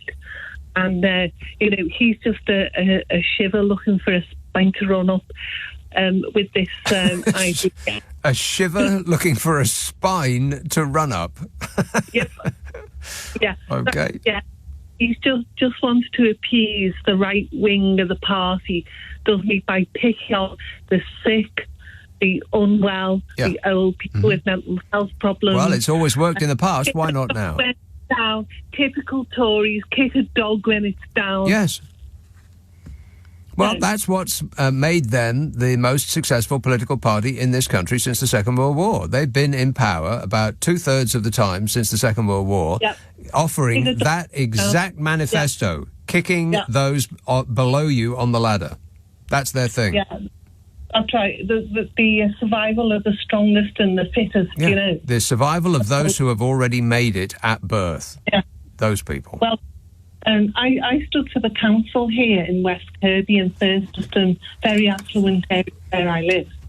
But I'm from a family of fairground travellers from Norfolk originally, the oldest fairground travellers.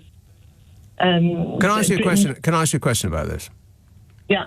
You know those really scary rides that fling you around a lot, and they sort of rely on centrifugal force for their thrills and excitement, and you flung one way and then you're flung another way. If the people who knock it up have done so over the course of one evening, would you actually ride one of those things? Because I'm very concerned about getting on one of those things. Well, I'm into fairground history and the traditional old school fairground rides rather than these. Well, the Wurlitzer is an old school ride, isn't it? But I mean, if one of them came unhooked, then there would be a catastrophe. There's one in New Brighton. Right. Yeah, the old showman. You'll find that they will not make a mistake. No mistakes. Okay, well, I'm glad to hear it, Paula. And on that positive note, I'm going to have to end because, even those amusement parks that have been set in concrete and bolted to the ground and have been in position for years and years and years. I mean, even those break down and you get people hanging upside down 100 feet off the ground. All their change and their glasses falling to the earth.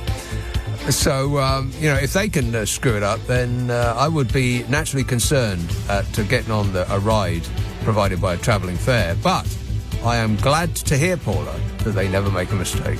That is excellent news. Cheers, my dear. Thanks for that. 0345 6060 973. So much to talk about. I still haven't talked about the Team GB kit, because the Olympics are coming up. The Olympics. How marvellous is that? And they unveiled their kit, and people were upset. Again. On your radio, on Global Player, and Play LBC. Leading Britain's conversation. This is LBC.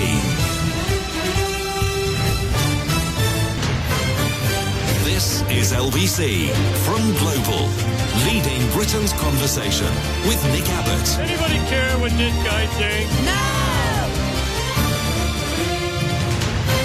You're wondering what it's all about, and I can't tell you because I don't know myself. Yeah, itchy, titchy, tetchy, going on about people who have 2 children on benefits. You know how many children the MPs can have and still get, I think it's $5,000 a year per child. Not 2, 3. Of course. You can only have 2.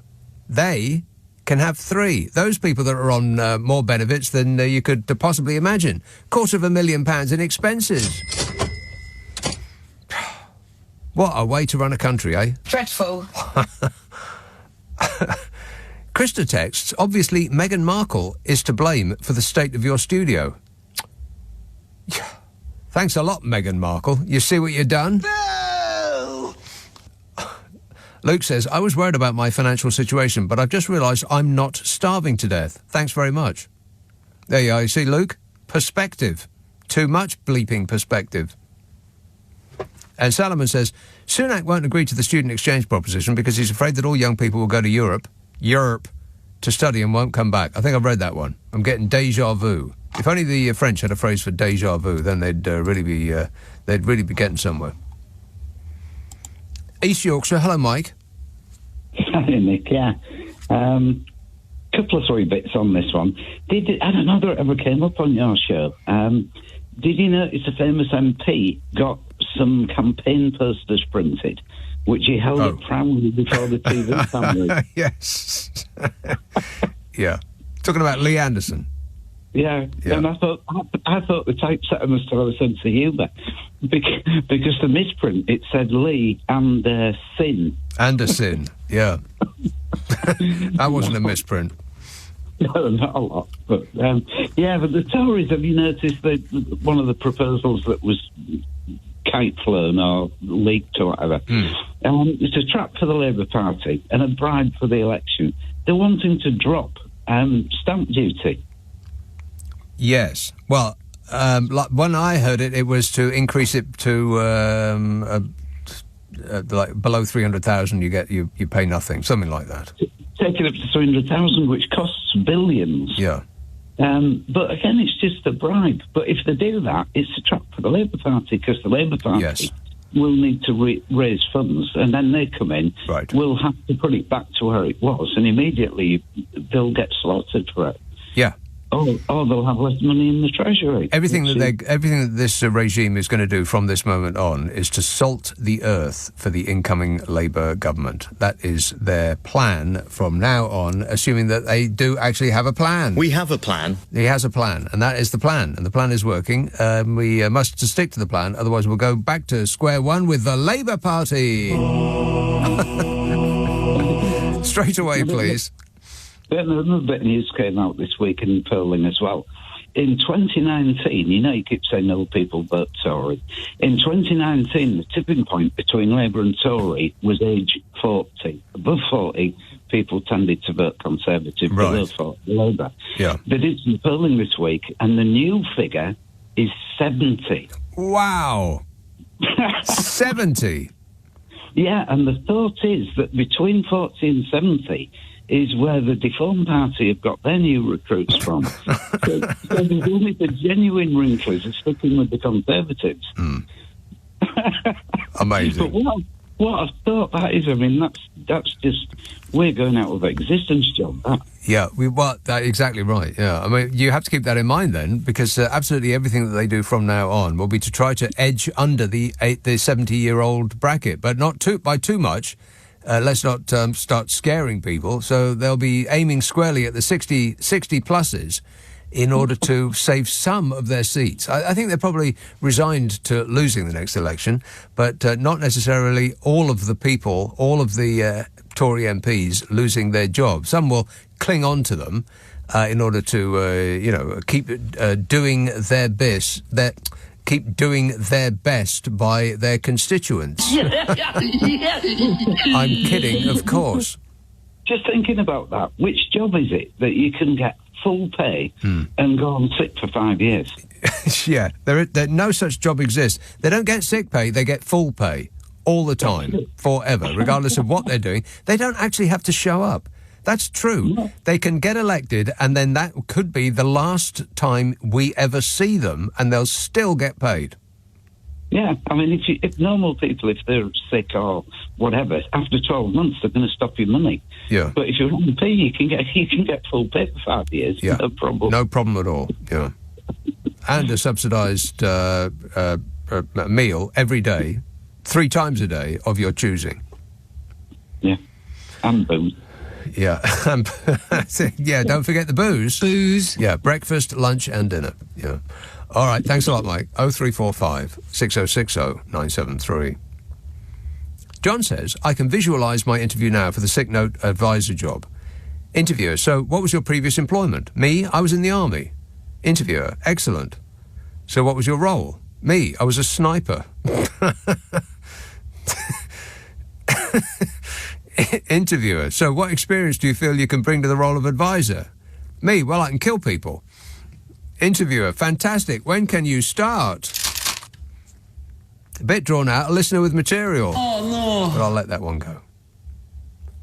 Chris says, trust is the gift that keeps on giving. Even if you ask her to stop, her misplaced self-belief is like a Terminator. Mostly. Yeah, she just keeps rolling along. All those insults just rolling off her back like water off a duck. It's like she can't hear us. She can only hear herself. Her beautiful voice. Absolutely. Yeah. Mark says the US Air Force conducted successful tests on an AI-piloted F-16 dogfighting with human pilots. It's like Terminator 2 without the cool one-liners from Arnie. What could possibly go wrong? They've conducted a successful test of an, not A1, did I say A1? AI-piloted F-16. Dogfighting with human pilots. Yeah, we ain't got no need for human pilots no more. Computers will take over everything. Affirmative. Yeah, they will. Yes, they will. Oh, I mean, the future of warfare is just absolutely terrifying. All that expensive kit, you won't need any of it. You just need a credit card and an account at Comet. And you can go in, you can buy yourself 1,000 little drones, put a tiny bomblet on each and every one of them, point them in the direction of the enemy, teach them to attach themselves to an individual person, and press go. The end. It really is alarming. That's our future. And our future is now. 0345 6060 973. Sam Batch. Hello, John. Hiya. John. I can't believe that the Labour Party would object to the use of this country going over to Europe. Amazing. I just don't understand the mentality of them. I mean, it's a gift to object to Rishi Sunak, and they could say, well, we believe the young people should broaden their horizons and travel the world where they're invited. Even if they ignored the benefits to young people in this country, all they'd have to do is to think, how can we go back to the point when restaurants and bars and shops and farmers and so on actually had the workers that they needed, rather than what you see now is desperate pleading notes in windows saying help wanted, staff required, please apply within. If we could just go back to that, the amount of money that we're making in this country, God, we'd be all billionaires.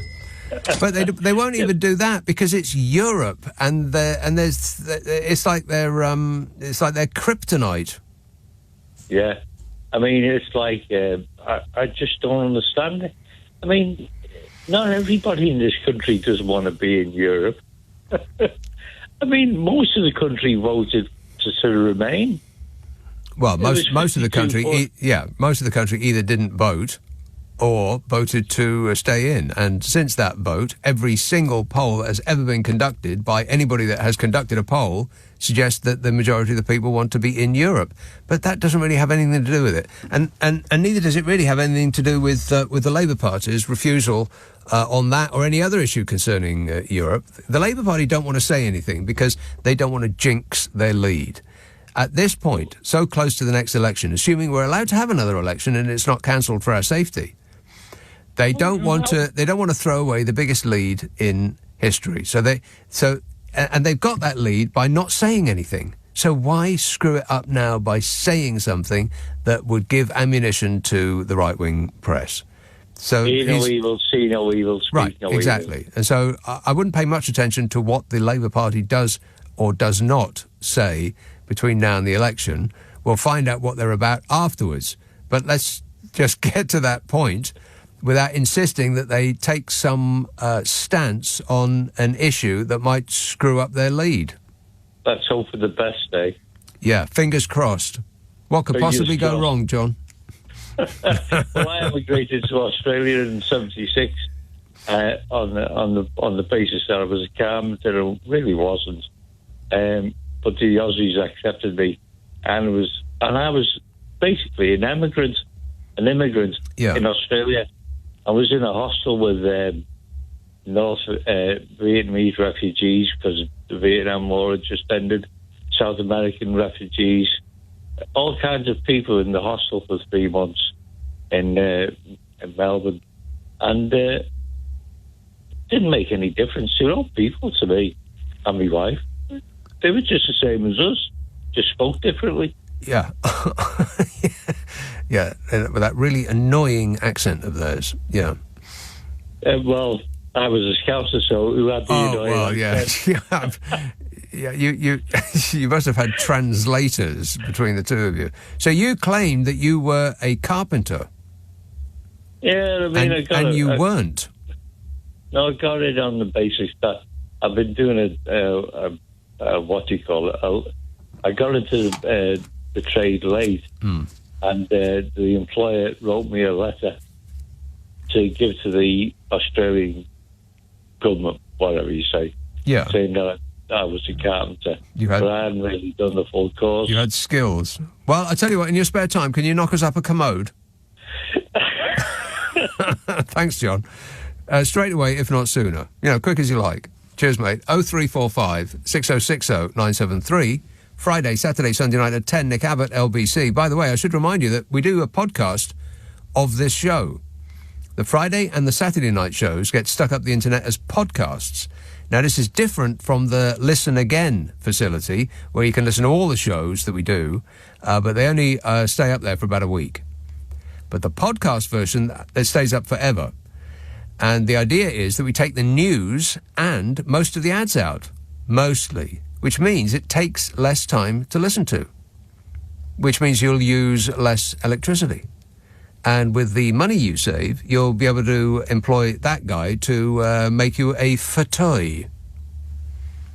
0345 6060 973. By the way, it's exclusive to Global Player, the podcast of this show, and you should ask for it by name on an internet near you. It's called Nick Abbott, The Whole Show Podcast. If you've got one of them stupid smart speakers, then the magic phrase is play Nick Abbott, The Whole Show Podcast. Nick Abbott on LBC. Call 0345 6060 973. What in places goes on inside that head of yours? Don't ask. Esther says, last year I had around 20 bluebells and this year I have around 60. They're taking over my garden and I don't like it, says Esther. How can you not like it? They're lovely. Don't like flowers? Margaret says, caller just now does not realise that it is English bluebells that are under threat from the more vigorous Spanish bluebells. A little knowledge is a dangerous thing. Great show as usual, says Margaret. English bluebells are under threat from the more vigorous Spanish bluebells. I did not know that. Educational, this show, no? No. Zenga says, but Labour has also said it has no plans for a youth mobility scheme. If it wins the general election later this year, what's wrong with everyone?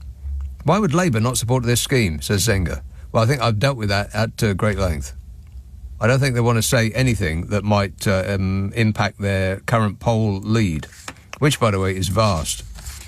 And they've beaten the Tories on absolutely every major political issue, all of them. There isn't a single thing that you can think of right now that the Conservatives have a poll lead over Labour on. So the Labour Party are doing fantastically well, probably because they're not saying anything. In much the same way as people loved the Queen, because she never said anything. You could just project onto her your thoughts and imaginations of what she was and what she thought and, her entire thing. Because she would never say anything to disprove what you thought. A blank canvas, well, a sparkly blank canvas of pastel loveliness, but blank all the same. And I think that's what Skier is going for. Nothing too upsetting. Don't say anything that's going to upset anybody at all. Don't give the right-wing press any ammunition. That was Uncle Jezza's big mistake. And it seems to be working for him. So, I'm going to give him the benefit of the doubt. Michael says, Lord Cameron, Lord Cameron, during his interview with Nick Ferrari last week, described Rishi Sunak as having a brain the size of a planet. Is that the planet clanger, says Michael. Quite possibly. Well, if it is, I know who the soup dragon would be. My view. Yeah, exactly. I mean, he is just up and down the soup dragon. Don't you think? You're better informed than I am. I don't know anything. Brain the size of a planet. Well, he has the emotional intelligence of a plank, if that's any help. Manchester, Ryan. Oh, hi, Nick. Ryan. Hello. It's actually Canary Wharf this time, but Manchester might give me a bit more anonymity for this. Okay.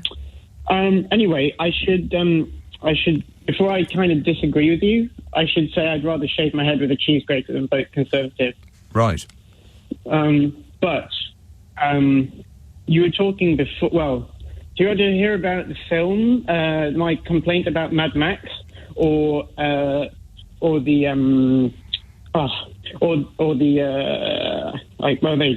Swift? Which one should I do first? Well, let's swiftly deal with Taylor Swift.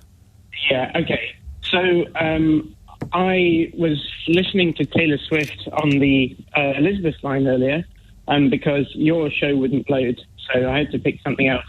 And it was one of the most boring things I've ever listened to. So well, I don't think that you're there. I don't think you're Taylor Swift's demographic, are you? It's little girls' music. No? I agree, based on... But then I don't know that that's true, though, because I've never knowingly heard a Taylor Swift song. Right. I mean, I must have heard it, just wandering about the place, but I didn't realise, and still don't, that was what I was listening to. I mean, I assume she's so mega famous that I must know one of her songs, but I don't know that I know it.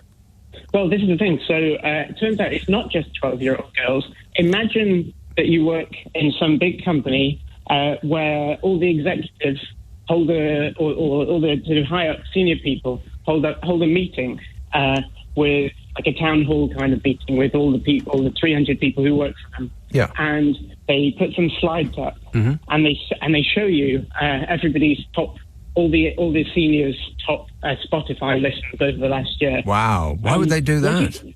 Well, I don't know, but guess what they all were? They're Swifties. Yep. Really? Or like 12 of them. Yeah, and that's probably all I should say. That seems like a cruel and unusual punishment. Why would they... Yeah. Did they sign up for that, or did they realise what was happening and they were okay with it, or was it an exercise in embarrassment? What? No, they signed up for it. So this was... I don't think it was very well received, I'll put it that way. But I don't know who it was for. What kind of... You don't tell us what the company is called, but what kind of business are they in? I'd just say big. It's a very big company. That's all I'd say. I should probably tell them that. Yeah. No, come on. Are they in finance? Are they in Are they like manufacturing? What are they in? Finance. Finance people are Swifties. Well, there you go. You heard it here first. But I am stunned. I do have another point, though. Yes, about, quickly. So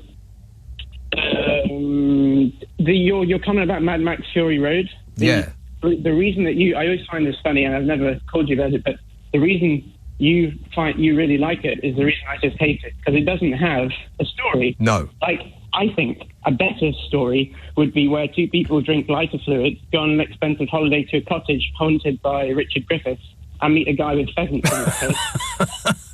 Now that's a story. That is a story, yeah. The people who went on holiday by accident, yeah. Exactly. Those people, yeah. That is a story, but I wouldn't really call it an action-adventure film. We're talking about Withnail and I, which I believe you pronounce Withnall.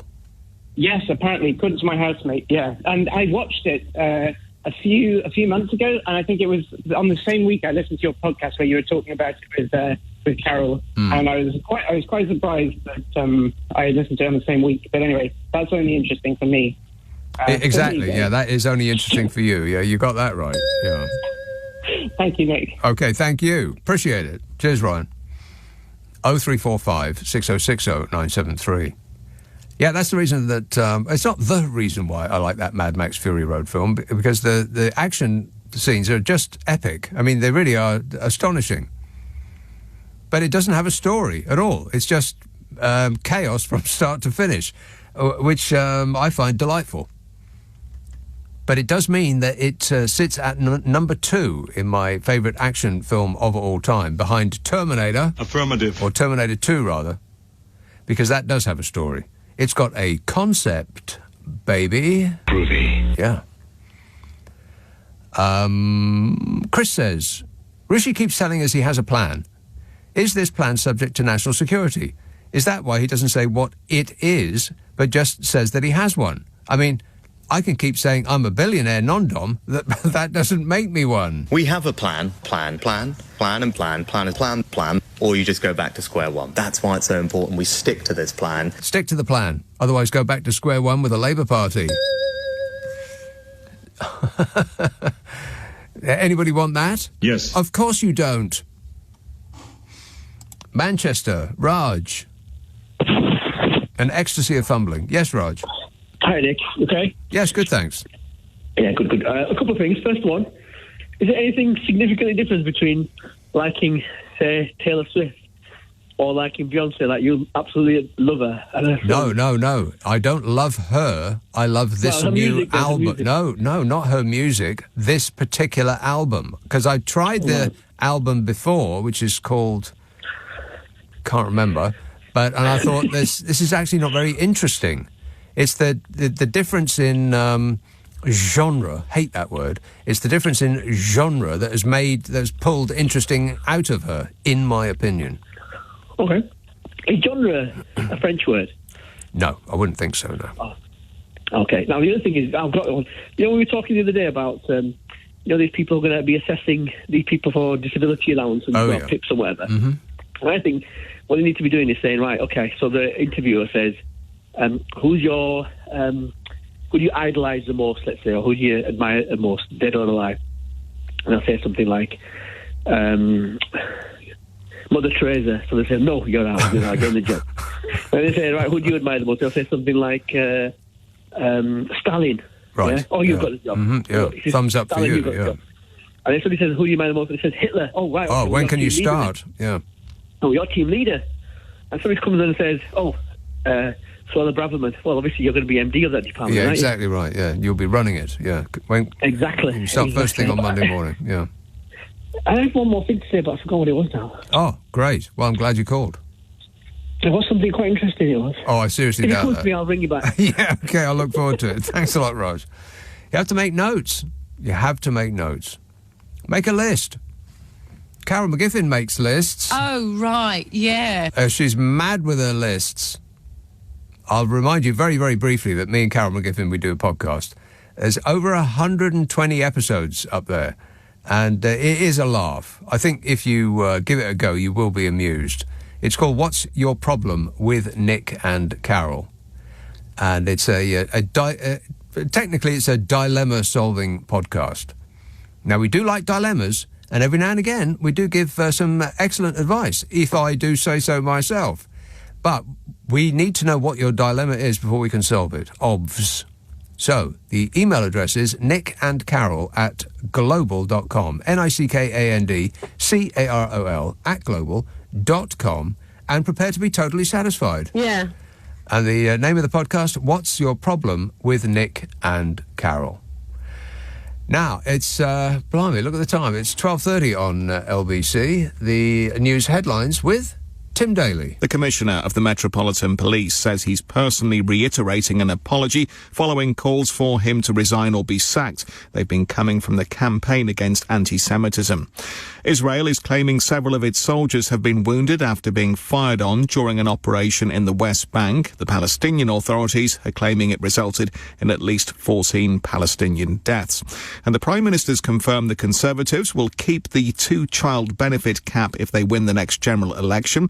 Rishi Sunak has been writing in a newspaper saying he wants to tackle those trapped on benefits, comparing them with working families whose wages don't rise when they have more children. LBC weather, cloudy and patchy rain for northern Scotland overnight, but dry elsewhere with clear spells, a low of 3 degrees. This is LBC. Good evening, night workers. This is the last train home, calling us a job well done and ready for bed via 6 McNuggets or a warm apple pie. Our final destination, as always, is home. Plenty of McDonald's restaurants are open late tonight. See mcdonalds.com for opening times. Right, so Tina swapped with Gina because Jane's in training, and Jim's in for Tim because Rick's gone sick.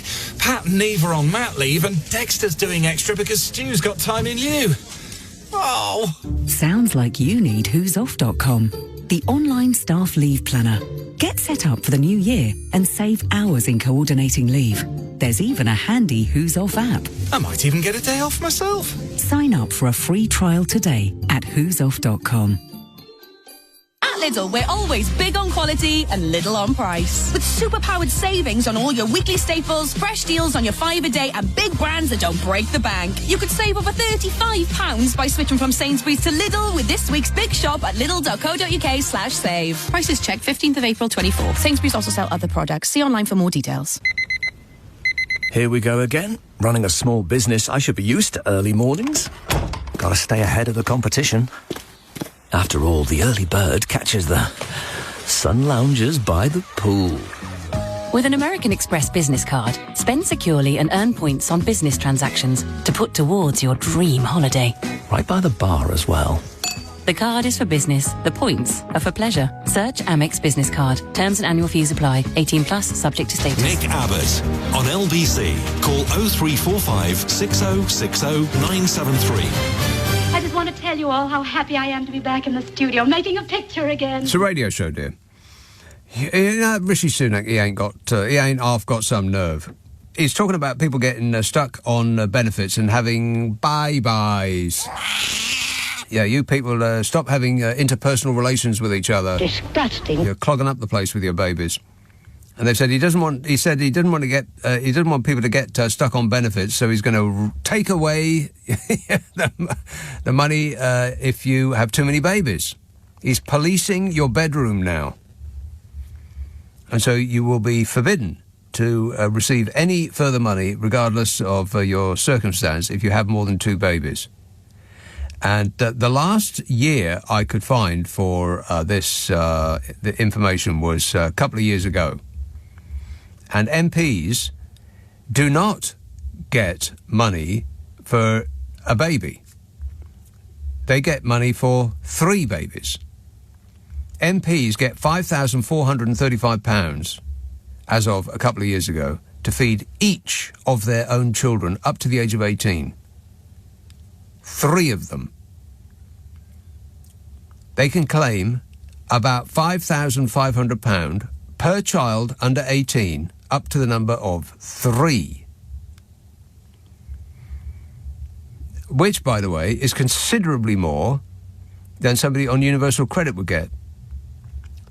Over £2,000 a year more. And MPs are already on the best part of 90 grand a year, plus £250,000 in expenses. So the benefits that they get are way out of line with what somebody who is actually in need would get. And he will cut you off after 2 babies, whereas he and his acolytes for 3 babies can get over £2,500 more than somebody who is really in need. God, it's just amazing, isn't it? I mean, it's just every single thing, every single day, it is like they're trying to just see what they can do to us next. I wake up in the morning thinking, God, what can we do to them today? But nobody's paying the slightest bit of attention because we're all obsessed with what colour the flag is. And have you seen? They've just released the Team GB kit for the Olympics. Team GB, it does sound like baby talk, doesn't it? Team GB. Team GB have launched the official Adidas Olympic kit, and they've stuck with the traditional Union flag.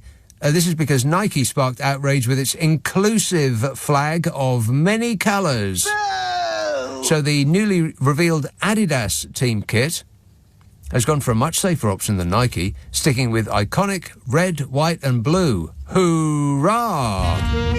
Actually, they seem to have foregone the flag altogether.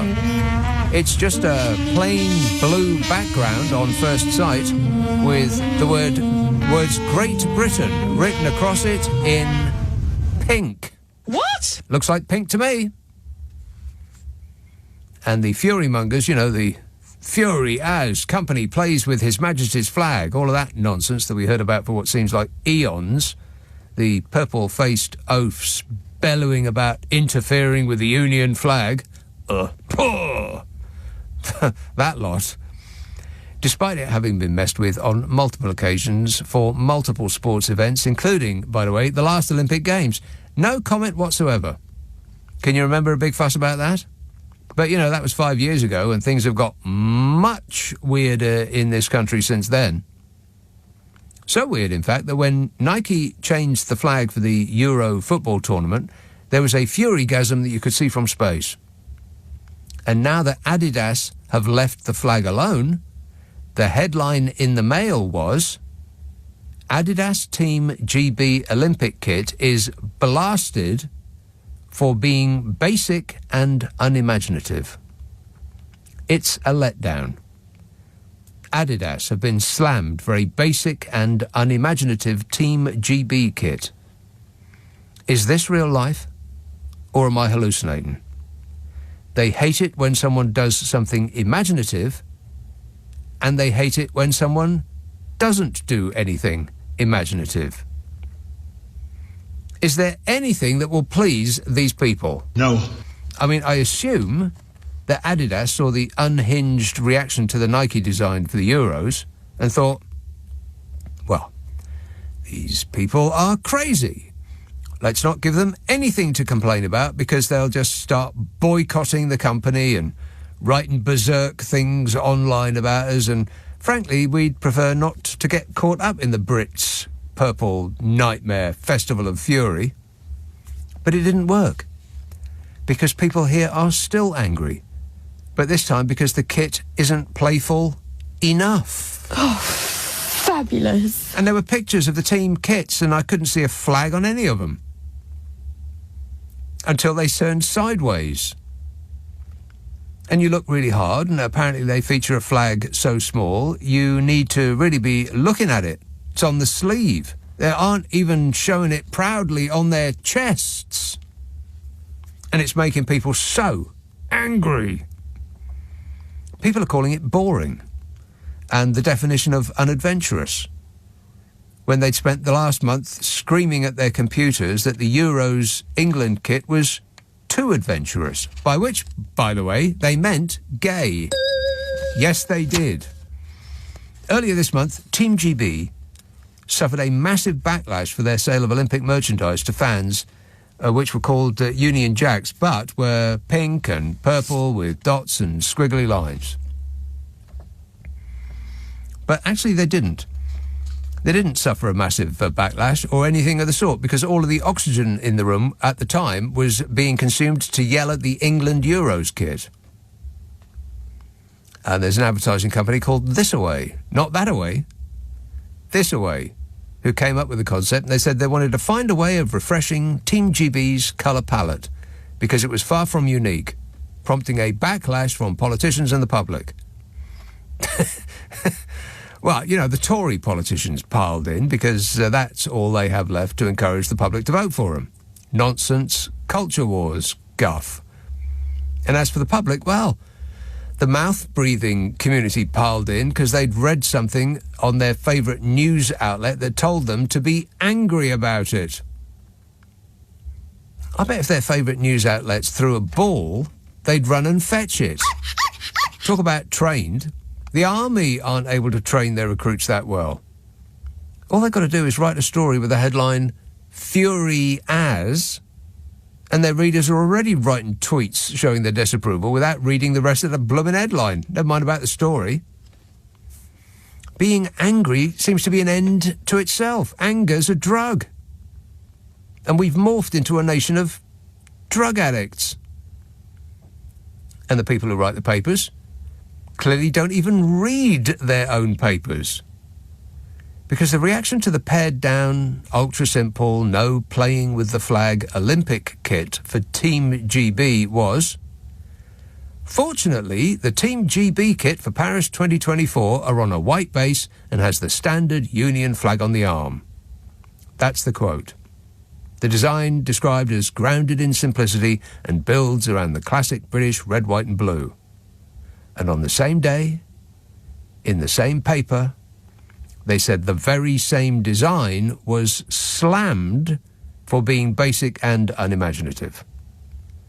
So in the same paper, on the same day, the same thing was both excellent and a letdown. Does any of this make sense? No. I can't believe I'm about to say this, but I agree with Carol McGiffin. What? Rishi Sunak repeated a warning that sports kit manufacturers should not mess with national flags. Because that's his thing now. Wrapping himself in the flag. Fake patriotism. That's where we're at now. And Downing Street reiterated the Prime Minister's view that the UK's national flags are perfect as they are, after the controversy over a redesigned St George's Cross on the England men's football shirt for Euro 2024 in Germany.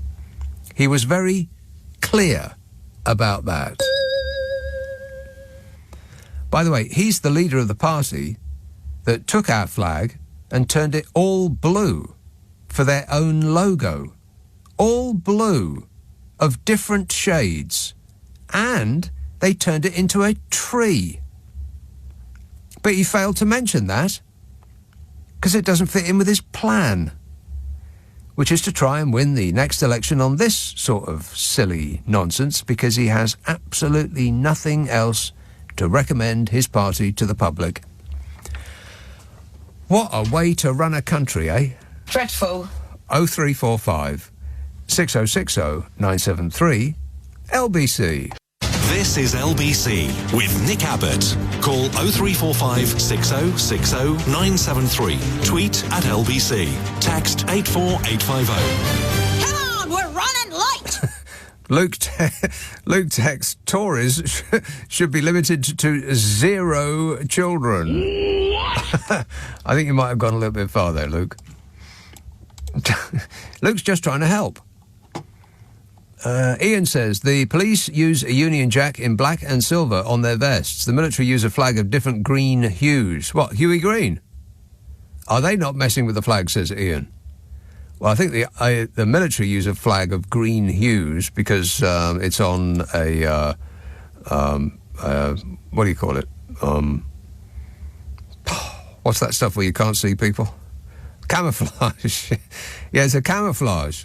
I mean, it's probably not in green hues on their brown fighting in the desert camouflage kit, but it almost certainly is on their green one. So that's a different thing entirely.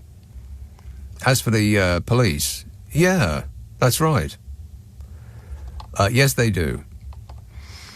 Krista says, have you heard about the snowdrop gangs? Fairly certain the same applies to bluebells. Is that a real thing? Or are you joking? Snowdrop gangs? No, I have not heard of anything of the sort. I tell you what, the bluebells are out in Kew Gardens. Either that or they're just plants that look blue. I know around this time of year there are bluebells preceded by other plants that look blue, and I don't know what the difference is, but they're covering here, there, and everywhere at the moment.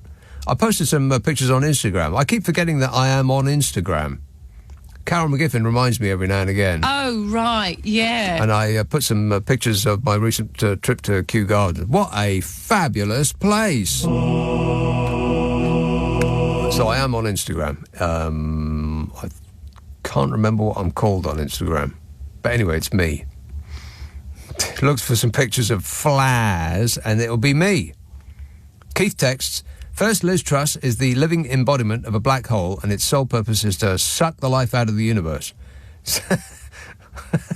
Second, this hospitality business, my friend has been in the catering business most of his life. He's been looking for work for months, but all he has received so far is about 10 days on a 0-hour contract. He showed me one job which had 3,000 applicants. It's not that easy. It's not as easy as it seems jobs-wise, says Keith.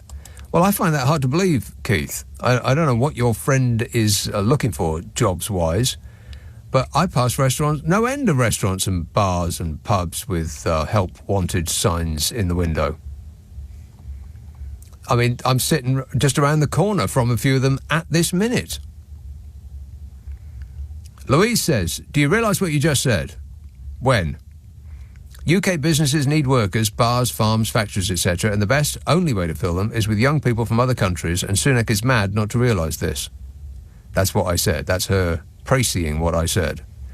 Even though 22% of people in the UK are economically inactive, says Louise. So, there's lots of jobs available, but the UK people aren't filling them.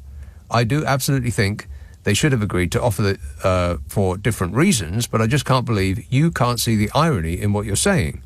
You go on about how people should earn more, but then think we should ship in young people from abroad to do lower-paid jobs. Well, I don't see the conflict there, Louise. Yes, British people should earn more, and if there are lower-paid jobs to be done, then if we were doing them, we would not be earning more. Also, there may be 22% of the people in the UK economically inactive, but that is an overestimate of the number of people who could do those jobs. Because some of them are students, and some of them are pensioners, and some of them are ill or sick with something or other. So the number is way lower than that. But it doesn't really make any difference, because if the job is not where you live, then are you going to move to a temporary job that might only be for a summer, like if you're picking fruit or something like that? Then it seems unreasonable to ask a person to up sticks and move their entire life just to pick strawberries out the ground for a couple of months. So there are people with specific qualities that are needed to do those jobs, i.e., that don't mind doing that will come here from a country that is poorer than we are and earn in the space of a couple of months something that they could, that would take them maybe a year back home. And also, there's the kind of jobs that are to be done. I mean, some people just can't do manual physical labour because of, their age or their physical condition or whatever. So it seemed to work before. I mean, I don't recall farms or restaurants or bars or pubs complaining that they couldn't find the staff before we voted to leave the European Union. That's only happened since. So it seems logical to me that that's the problem. Unless I'm missing something significant, Louise. Here I am again, asking questions at an inanimate object. I'm just yelling at screens now. This text says, do you think that there is any chance that Keir, if he ever becomes Prime Minister, will label the Tory party as a terrorist organisation in response to the damage that they have inflicted on this country's infrastructure? Do you think this is why our esteemed current PM is balking at the prospect of a general election?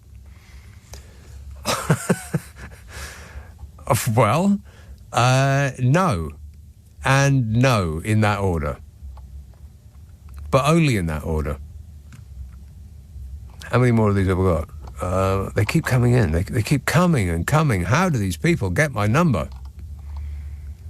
Anne says, Nick, Blair, Brown, Johnson, Cameron claimed that amount for their children, but they penalised the population. That amount as in £5,500 each for 3 children. You are only allowed to have 2.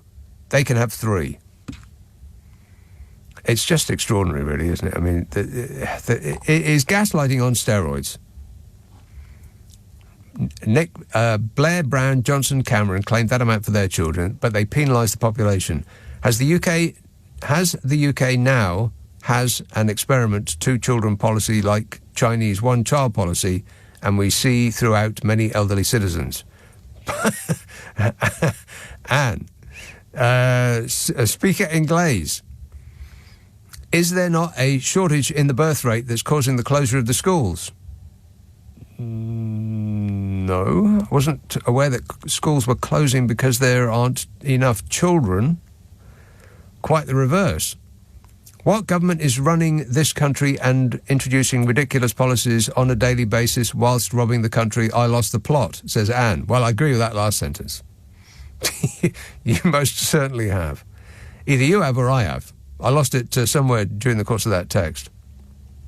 Probably my mistake. And I apologise. I am very sorry that I screwed up. Totally screwed up. I mean, I am so sorry. You just don't know how sorry I am. I'm sorry. I'm sorry. You're sorry. Ian says no, I've read that one. The police use a Union Jack. Black and silver. Fiona says, if music is place, then jazz is the city, folk is the wilderness, rock is the road, and classical is the temple. Yeah, that makes sense. That's in quotes, so it appears as though Fiona is quoting somebody else, not taking credit for that. But that sounds about right. Winston says, Rishi has lost the plot. Does he really think people have kids just for the benefits? They have kids because they're at it like rabbits and don't use contraception. Disgusting. He says. This government blames anything and everything on people's failing to remember that they're the ones that have been in power for the last 13 years. That was a bit convoluted, that sentence. Maybe I read it wrong, but I'll try it again. This government blames everything on everyone else failing to remember that they're the ones that have been in power for the last 13 years. Does that make sense? No. Well, kind of. I sort of get what you're saying. Do you get what I'm saying? Sarah says, missing a chance to attract younger voters? Hardly. Perhaps both parties have wised up to the fact that in limiting visas to Europe, it also limits the reciprocal arrangement, hence giving our young people a fighting chance to earn above the minimum wage. Now, what point are you making there, Sarah? I'm trying to unpick that. Perhaps both parties have wised up to the fact that in limiting visas to Europe, it also limits the reciprocal arrangement, hence giving our young people a fighting chance to earn above the minimum wage. Right. So you're saying that if young people from abroad don't come here, then our young people will be able to take all those great jobs pouring water through ground coffee beans. Is that what you're saying? I think that they should aim higher than that, don't you? I mean, if those drudge, going nowhere, paid nothing jobs are needing to be done, why do we have to do them?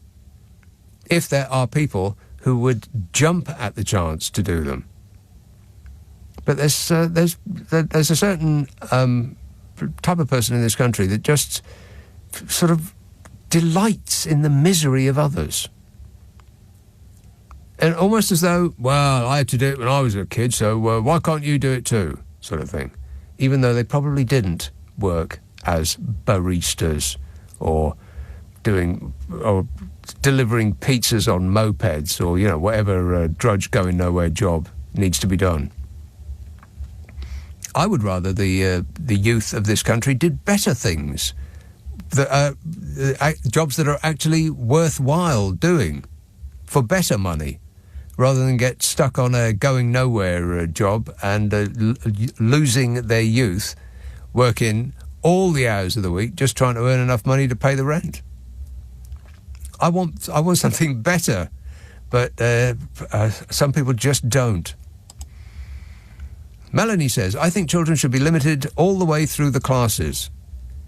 I think children should be limited all the way through the classes. Kids for benefits shouldn't be an option. Careers should be encouraged. Sex and relationship education should be better. Birth control should be standard for all. No kids before adult responsibilities, says Melanie. OK, well, we're going to have the bedroom police now. It's not the kind of world I want to live in, but you go on with your bad self, Melanie. Steve texts, is that £5,500 per child limited to 3 per parent or 3 in total? Any ideas, Bodge? I can't comment on that. You can't comment on that? No. How many children? Yeah. Wait a minute. Not that sure. He'll get back to us. You remember Boris Johnson, don't you? The great big greedy nincompoop. Exactly. Nick says, the police not only wear Union flags in black and silver for camouflage on bulletproof vests, there are similar versions for the fire brigade and the ambulance and the police with a thin horizontal line of red for the fire brigade and green for the ambulance service. All are for charity. Let's ban them all. And to hell with the charities, says Nick. Well, that sounds like a plan, Nick. Lock them all up. Mike texts, we just had our local primary school closed because there wasn't enough kids, says Mike from Walney Island in Cumbria. I've never heard of it. What year is it on Walney Island in Cumbria? Have you got out of the 70s yet, Mike? Melanie says, some folk have based their worlds around children. That is lovely and fine. But they have never had jobs, so haven't paid into the system and don't know what it takes. Is this the same Melanie as before? I'm pretty sure it is, yeah. Hey, Melanie, you have delighted us enough. Melanie is furious.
About, well, I don't know, what have you got? Ask Melanie what she's furious about, and she'll do a Marlon Brando and say, what have you got?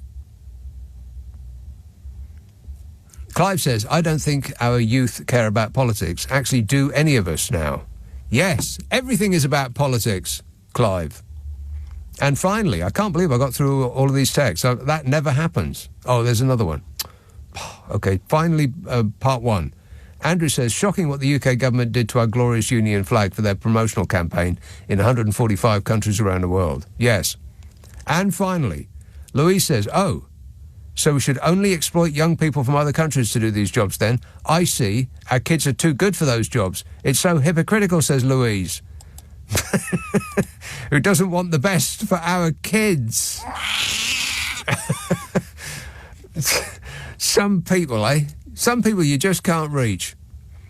Now, this show will get stuck up the internet as a podcast. I guarantee it. It means that we take the news and the ads out. It takes less time to listen to. You'll use less electricity. And by that method, you'll do your bit to save the environment, which will make some people very angry. You can listen back on Global Player. It's only on Global Player. It's the official LBC app, where you can also pause and rewind live radio, and live radio, and live radio, and live radio, and live radio, and live radio, and live radio, and live radio, and live radio, and live radio, and live radio, and live radio, and live radio, and live radio, and live radio, and live radio.